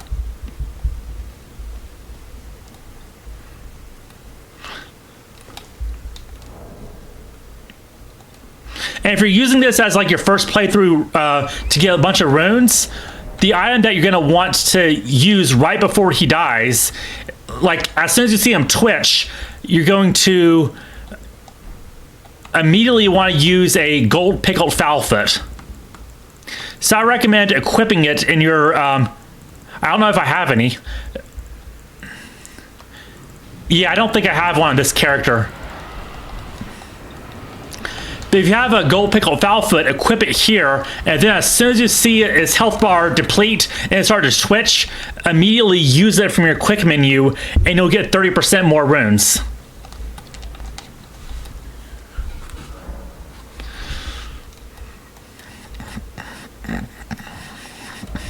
Another thing is smithing stones. So I'm going to go back to the Table of Lost Grace. it does help to sort of know in advance, like what smithing stones that, what weapons you're going to want to use for a playthrough, so you can make smart allocations early on. But if you collect bell bearings, you can give bell bearings to people, to these Twin Maiden Husk, and you can buy stuff that, like, you can buy smithing stones as many as you want.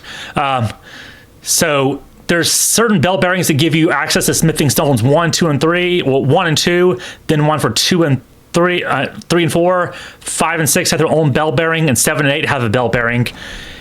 They're usually located in caves. Some of the bell bearings are not going to be accessible until late game, like in Crumbling Farum Azula or Mountaintops of the Giants. But early on, there's caves in Liurnia and Altus Plateau where you can obtain bell bearings, and then you can buy as many of those smithing stones as you want, with the exception of the Ancient Dragon smithing stones. Those have a finite number per playthrough, so you really have to use those wisely, because there's only a limited number you can actually obtain.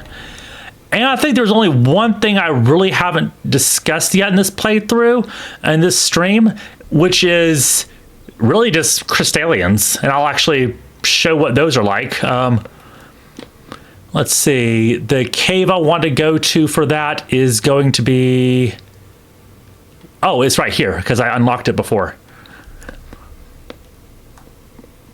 Yeah, so let me place a map marker here, and I'll ride across.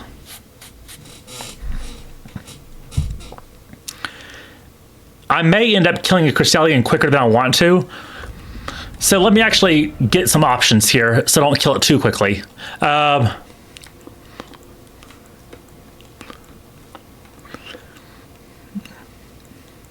I'll just use an unupgraded Milady, and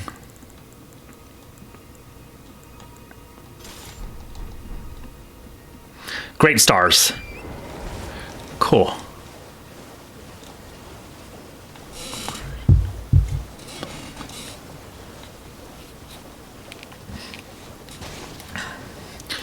Yeah, as you can see, this is a massive game world. So this is the base game, including Farum Azula over here, Halictree over here. This is the underground world. Not quite as big, but still pretty big. And the DLC. So, yeah, that's why they gave you a horse this time, because there's a lot of ground to cover.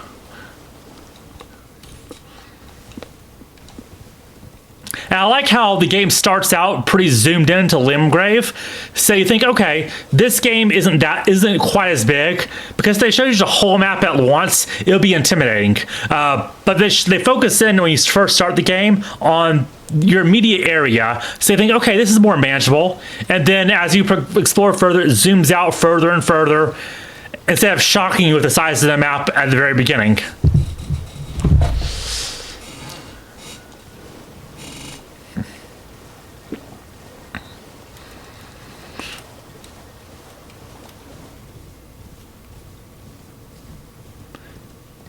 And yeah, as I said in the previous streams, if you see a congregation of jellyfish, there's something here. Red ones are hostile, by the way.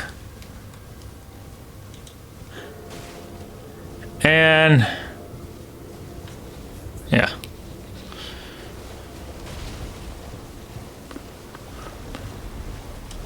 I think whatever they were guarding, I've already obtained in the previous playthrough.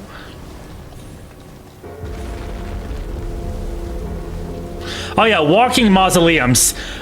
For the most part, they have barnacles on their feet, and you collapse them by going around and destroying the barnacles. I think you only have to destroy like 2 legs worth of barnacles before they collapse. If they don't have a bell, their remembrances that they can duplicate are limited. I think if they have a bell, they can duplicate any remembrance, including that of shard bearers. And of course, remembrance, when you defeat a boss, like let's say you defeat Godric, if you go to the Round Table Hold, in fact, I can actually demonstrate that in a bit. But remembrance will give you a choice between 2 items. Sometimes 2 weapons, sometimes a weapon or a spell, but you can only choose 1 out of the 2. But if you use a walking mausoleum, you can duplicate a remembrance even if you spent it already and choose the other option that you didn't choose before. The left corner here on these elevators usually have some secret, so I always look at the left corner there.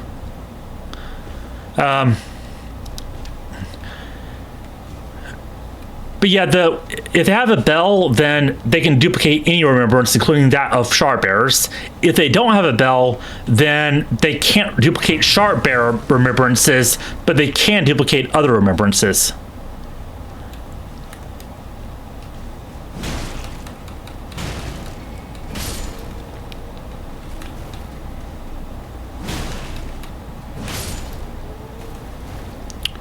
Okay. Oh yeah, helpful hint, buy the lantern early on. It makes things so much easier. That, and I don't use it for light purposes, but the beast repellent torch, it's good if you don't want every dog in the game to attack you. And what's nice is if you're two-handing your right weapon and you have the beast repellent torch on your back because it's in your left slot, it'll still work for repelling beasts.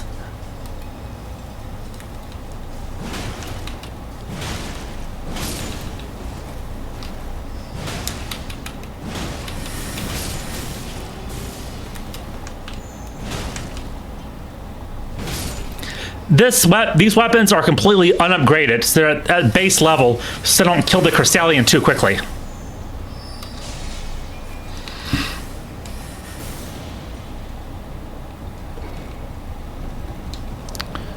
And actually, let me actually, instead of this, I'm gonna use, that's too big.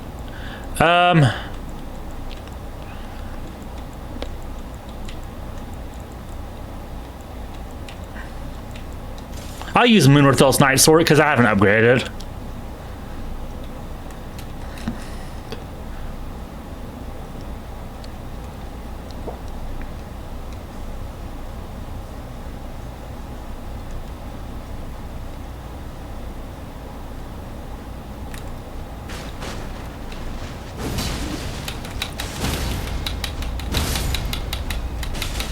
Yeah, this is pretty good for staggering.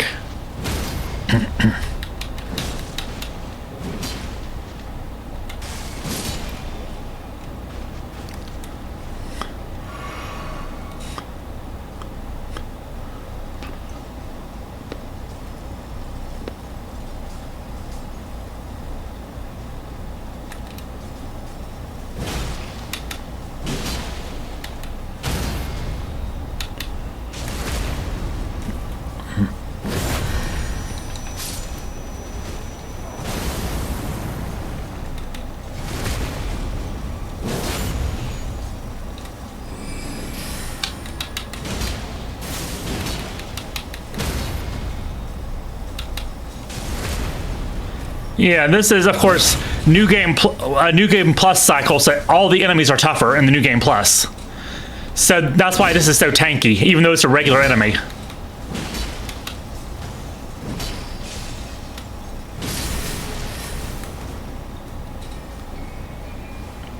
That one will chase you down the elevator, so that's why I had to take him out.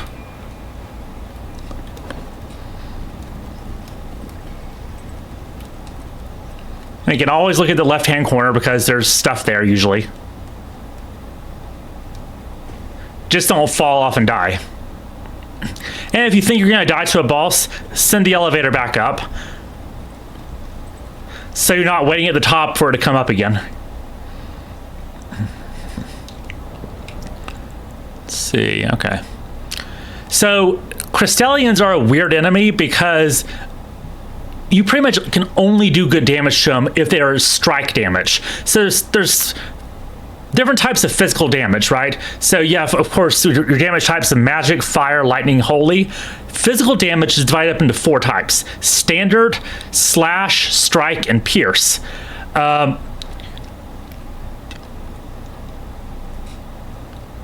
Strike is the only one that Crystalians are weak to. So other weapons will barely do any damage to them at all. Only strike damage will do much to them. However, there's a way around that, which is stance break them. See, very little damage, 32 damage. But if you stance break them and do a riposte like this, now watch when I hit them. Much more damage now because they've been stance broken. So it's like their armor's been cracked. Let's see, oh yeah, they skin people alive in the village, by the way. They're associated with the god skins who used to kill gods and then wear their skins. So that, yeah, that god skin apostle guy, god skin is literal there. And I just obtained a smithing stone miner's bell bearing. I already had that, but if I didn't have it, I could go to Twin Maiden Husk, give it to her, and then I could buy an unlimited number of smithing stones 1 and 2.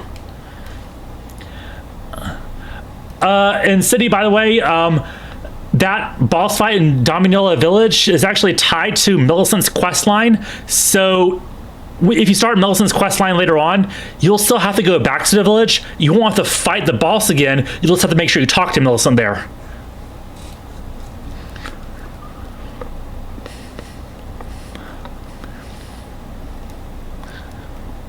And by the way, these things here are chunks of meteors. You'll find meteor sections, like little pieces of meteor embedded in the divine towers as well, which form like a little circle around where the land of shadow used to be.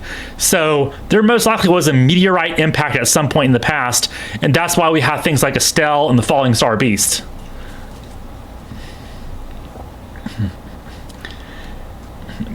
But yeah, there's interesting backstory of those ladies where people who end up in their village don't usually leave because they get skinned alive as part of a ritual sacrifice.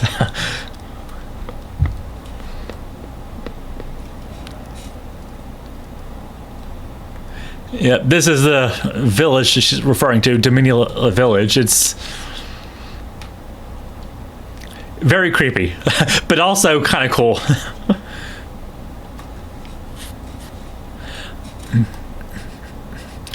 All right, I did say, let's see, what else was I going to cover here? Oh, remembrances. Remembrances and I guess walking mausoleums. The one I showed you before, for the most part, you destroy it was around here. For the most part, you destroy the barnacles at their feet. However, that one did not have barnacles at their feet. It had at the very top. That's one of the ones where you have to use a spirit spring or jump off a ledge when it gets close and land on top of the walking mausoleum to attack the barnacles there. There's only one other like that, and it's underground in deep root depths, where you have to go on top of it instead of at its feet. But for the most part, it's at the feet. But let's just say I have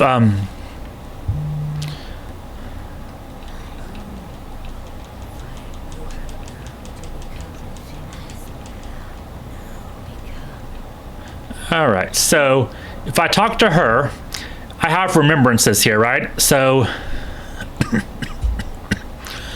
I can grab one of the two, okay?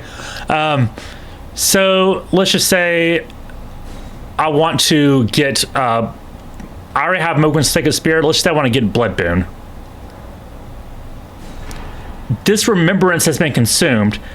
So if I want the other item from Moog, I have to duplicate the remembrance. And there's more remembrances in the game than there are mausoleums to duplicate them. There's 7 mausoleums in the base game. I believe only 3 of them have bells. So you can only, either 3 or 4 of them have bells. So you can only duplicate 3 or 4 shard bearer runes. I think 3. So there's 7 total in the base game, including only like 3 for a shard bearer specifically. And then the DLC, there's another 3 mausoleums. They're not walking, but they're in the associated with the finger ruins. So, but there's also more remembrances in the DLC to duplicate. So yeah, you can't get all the boss stuff in one playthrough, even if you duplicate remembrances, because there's just not enough means to duplicate them. And yeah, you are gonna have to memorize which ones you've used already and which things you've acquired already, because the game's not gonna remind you, oh, you've already used this remembrance for this item. It doesn't remind you of that. So this is one of the things where it's just a matter of you have to choose wisely.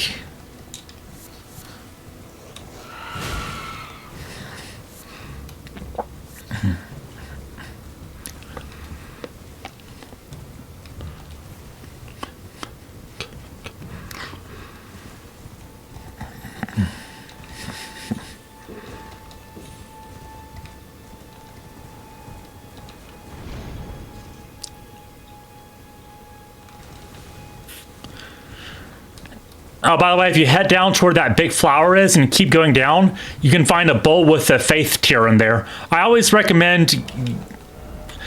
I don't think you have to get every single tier if you don't want to, but I do recommend at least these tiers: strength, dexterity, intelligence, and faith, because if you need, they boost that stat by 10 points for 3 minutes. So if you need to temporarily increase your strength or whatever to meet a requirement, or even like in the gold mask quest, I had to use the intelligence tier to boost my intelligence by 10 for 3 minutes.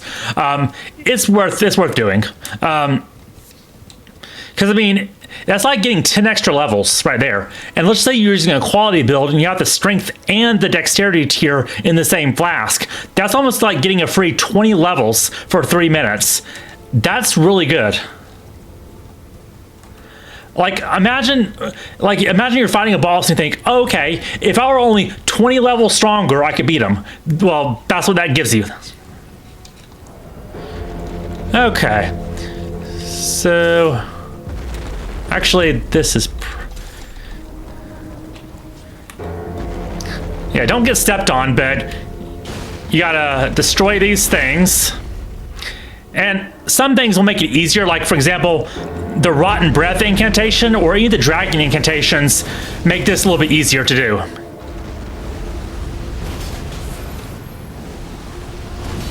Hold still.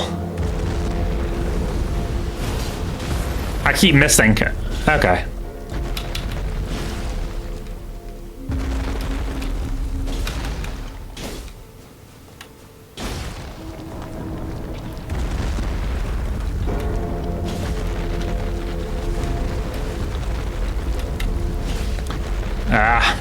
Oh well, you don't have to destroy all of them, just a good number of them.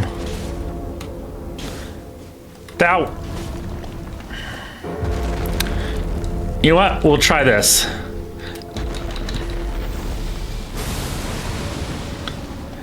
Just to make this easier on myself. Ha. There we go.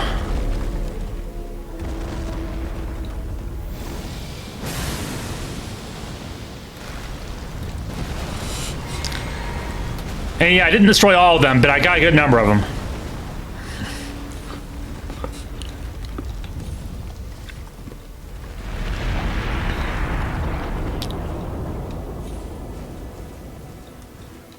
After this, I'll discuss how you get to each area of the game, because the path forward is not always clear.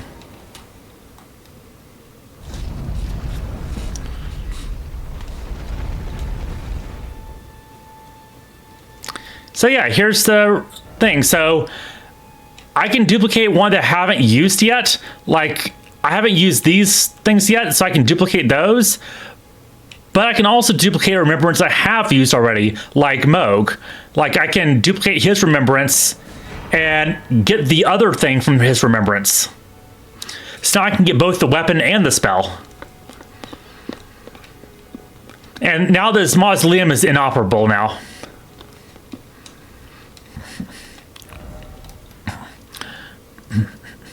All right, so let's talk about how to get to the various places. You start out in Limgrave. To get the Weeping Peninsula, you can come across the Bridge of Sacrifice and dodge ballista bolts. Or there's a way around here. There's like, you can find a narrow gap here to double jump across with Torrent if you want to avoid all this mess. Caelid is the next place people find themselves in, and it is a nightmare zone, but there's lots of good things you can pick up. You can either go up the normal way. You'll get invaded by an NPC if you get too close to this church, but if you come around here, you can avoid that. There's a portal hidden near the Third Church of America that takes you all the way up to Bestial Sanctum. Or if you have really bad luck and you go to Dragon Burnt Ruins and open up a trap chest, it'll transport you to a nightmare zone inside of Celia Crystal Tunnel that you have to escape from. So yeah, that's how you get to Caelid. There's two ways to get to Liurnia. How do you say it? Liurnia.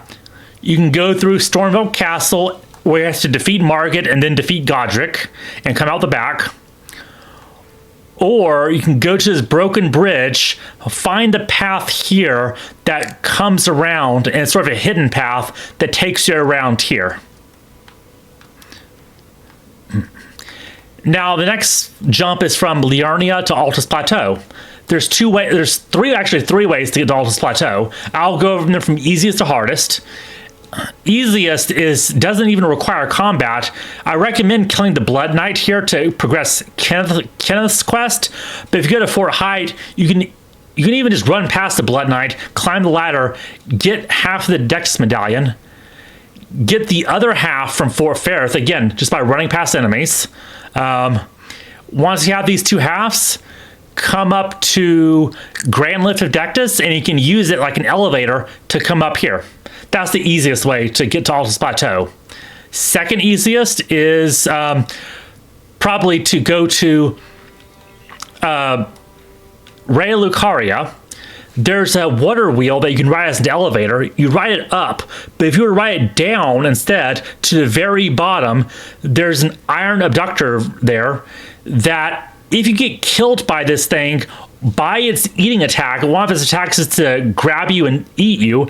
If you happen to be killed by that attack, it'll transport you to a dungeon that you have to escape from with a boss of killing two of those things, and then you can get spit out somewhere around here. I don't recommend that if you're not confident in your ability to fight these things, because once you're trapped, you're trapped. I think there is a side of grace that you can rest at and then warp. But yeah, the third easiest is to come down here, either through this little ravine or by taking these tombstones down. But this ravine is probably easiest. And there's like a little dungeon here with a magma worm boss that you can fight. And you can actually, there's several NPCs you can summon to help with. I think there's 3 you can unlock, including Millicent, but you can only summon 2 of them at a time. They increase the boss's health. Each NPC that you summon increases the boss's maximum health by a certain amount, but it may be worthwhile to help beat the thing. And once you defeat the magma worm, it'll put you out around here.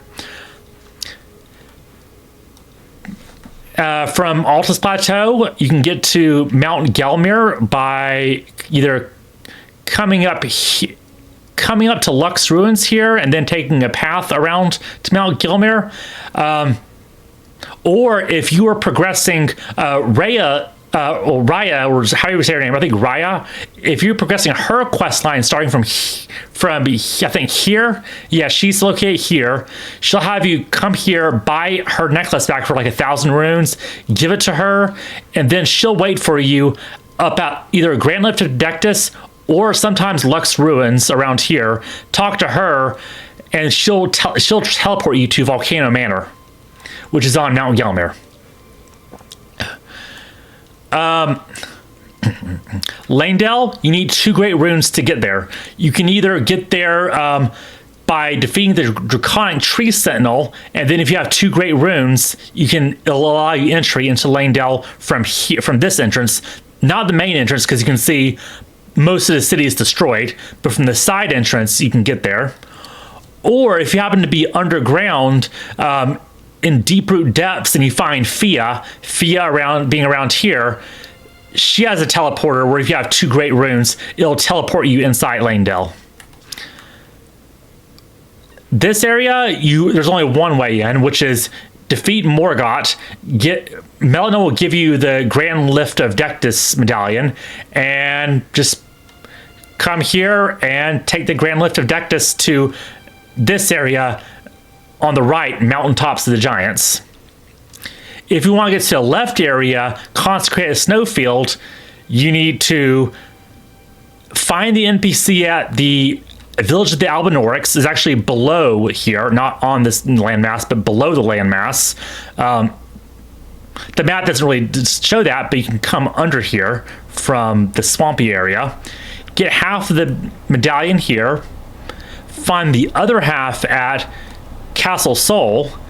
And then if you come up to the Grand Lift of Rold, you'll have the option to hoist the medallion or change option and hoist a secret medallion instead. It'll have you go along the secret path to Consecrated Snowfield, where you can use his Warp and Ordina to get to Haligtree. And while I'm explaining this, if anyone has any questions, now's really the chance here. Underground areas, if you want to get to Nokron, you have to defeat Radon. Once you defeat Radon, there's a meteor strike, and the meteor impacts here. So if I go to Fort Height West, I can actually see the point of meteor impact.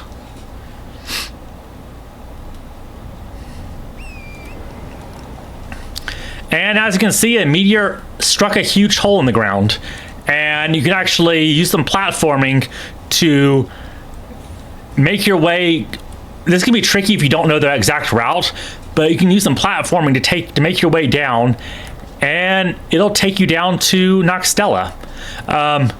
This area here, the Shifra River, most people find this naturally from this well, but Nokron, you have to defeat Radon in order to get there.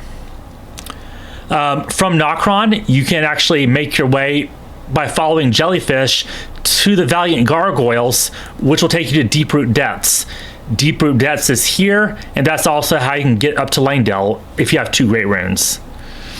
If you're from Deeproot Depths, you can actually get down to Noxtella area, or if you're to Ainsel River, I should say. Or if you're following Ronnie's quest line, there's a warp from Rinna's Rise. Once you get the first part of Ronnie's quest line done, that'll also take you to Ainsel River.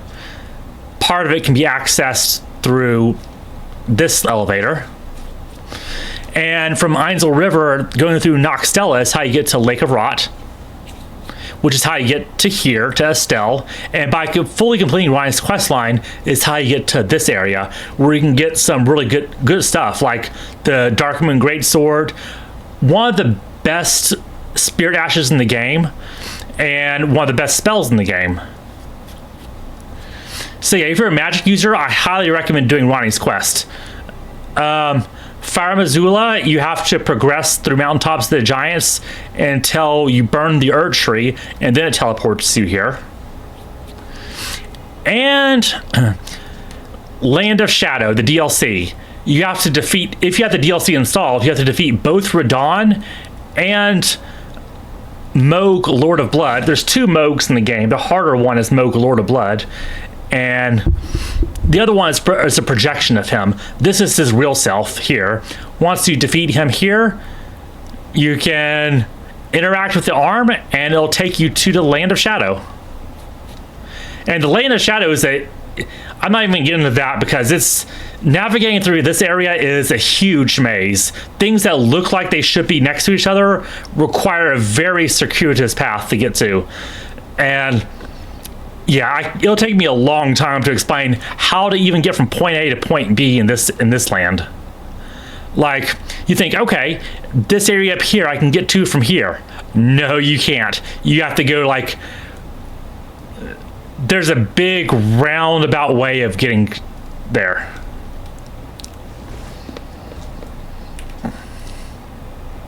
But if you're ready for the DLC, you're probably not watching this video. So that's the thing.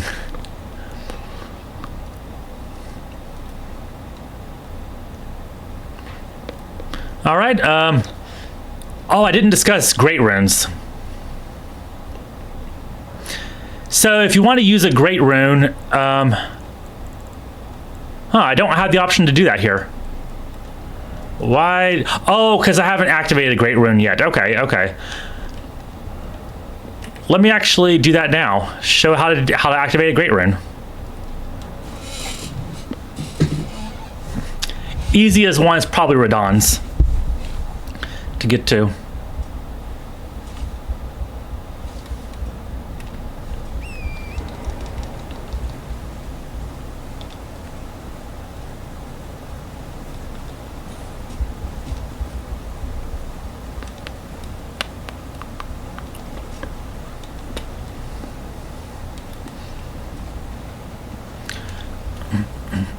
By the way, when it comes to the best Great Runes for early game, Godric's Great Rune is probably going to be your best because it'll increase all your stats by 5. If you have like 8, I think you have like 8 stats, so that's like getting an extra 40 free levels. Like, and obviously not every stat's going to be beneficial for your build. Like if you're an intelligence build, faith and strength are not going to be very beneficial to you. But still, it's like every single stat will increase by 5. Good smithing stones down there that way, including like a somber smithing stone 9 if you get on that path. But I'm coming up this path. I think that scarab is a somber stone 8. But yeah, let me just climb up this tower.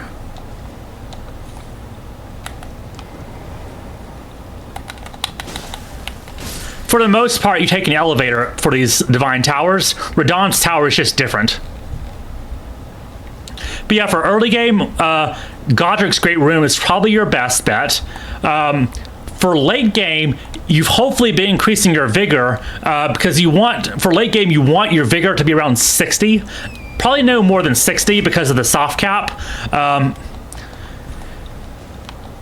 But yeah, you want to get your vigor to about 60. And for late game, Morgott's Great Rune will increase your total maximum HP by 25%. Just a flat 25%, and it's applied on top of all the other buffs to your HP. So if you have talismans or whatever to also increase your HP, Morgott's Great Rune is going to give you an extra 25% HP on top of that. So if you have a lot of HP, an extra 25% is going to be a huge help to you. It's not so good early game because you have lower HP early game. So in that case, Godric's Great Rune is going to give you more of a health boost. Godric's and Radahn's Great Rune are both going to give you more health boost than Morgott. But late game, Morgott, easily. So if I go down this tower, like on the inside, there's a dungeon here with a hard boss at the end. But if I go up, I can get to the top of the tower.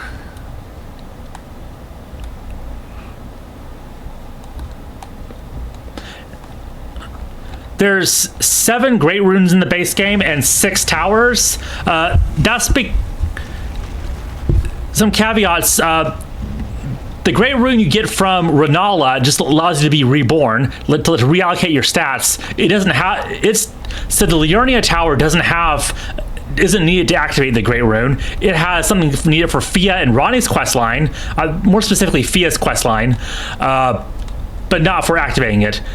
For Mohg and Morgott, they're twins, so they actually share a great tower. They actually share a divine tower. So both Morg and Mogott's Great Rune can be activated using this tower here.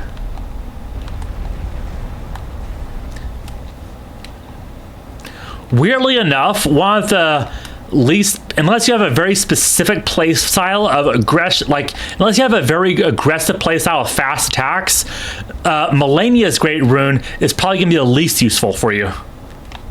Ironic considering what you have to do to get that Great Rune. Alright, Radahn's Great Rune is restored. To use a Great Rune, you have to equip it.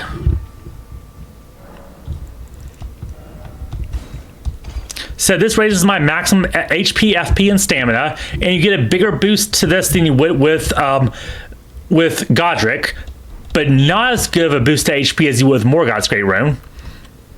So let's see, I have 1900 HP, 235 FP, and 191 stamina. So if I use a rune arc to, now that I have it set, using a rune arc makes it glow in the upper left corner. So now it's active. So now I have more HP, more FP, and more stamina. And it remains active until you die. So if I like do this, I died. So now I'll still have the rune equipped, it just won't be active anymore, so I'm not getting a benefit from it. So if you do want to sort of save your rune arcs for when you really need them, you can, I think they have a low chance of dropping from rats. For some reason, rats. That's how it's always been. Like in the original Dark Souls, you could farm rats for humanity. Weirdly enough, you think humanity would come from humans, but actually no. In Dark Souls, it comes from rats. Same thing with rune arcs. There's like a low chance of it dropping from certain enemies, including rats. You can also find them in the world or get them from doing invasions. But yeah, that's how great runes work.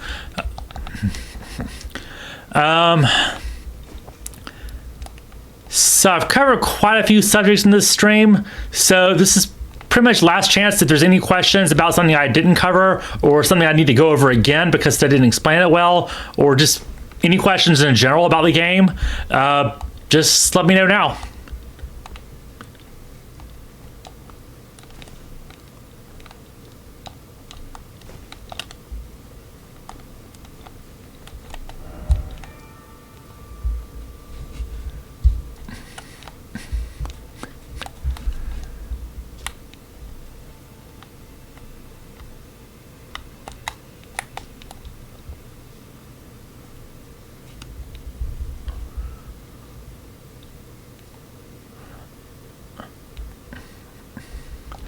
All right, I think that's gonna do it then. I will go ahead and end this stream, and then let's see. Yesterday I did Wind Waker. Tomorrow I plan to stream Twilight Princess HD. So yeah, look forward to that, and we're hopefully going to get through these 2 Wii U Zelda games, and then I can connect a different console and then start streaming different games. But yeah, I'll go ahead and end the stream here for tonight. Thank you, everybody, and look forward to next time.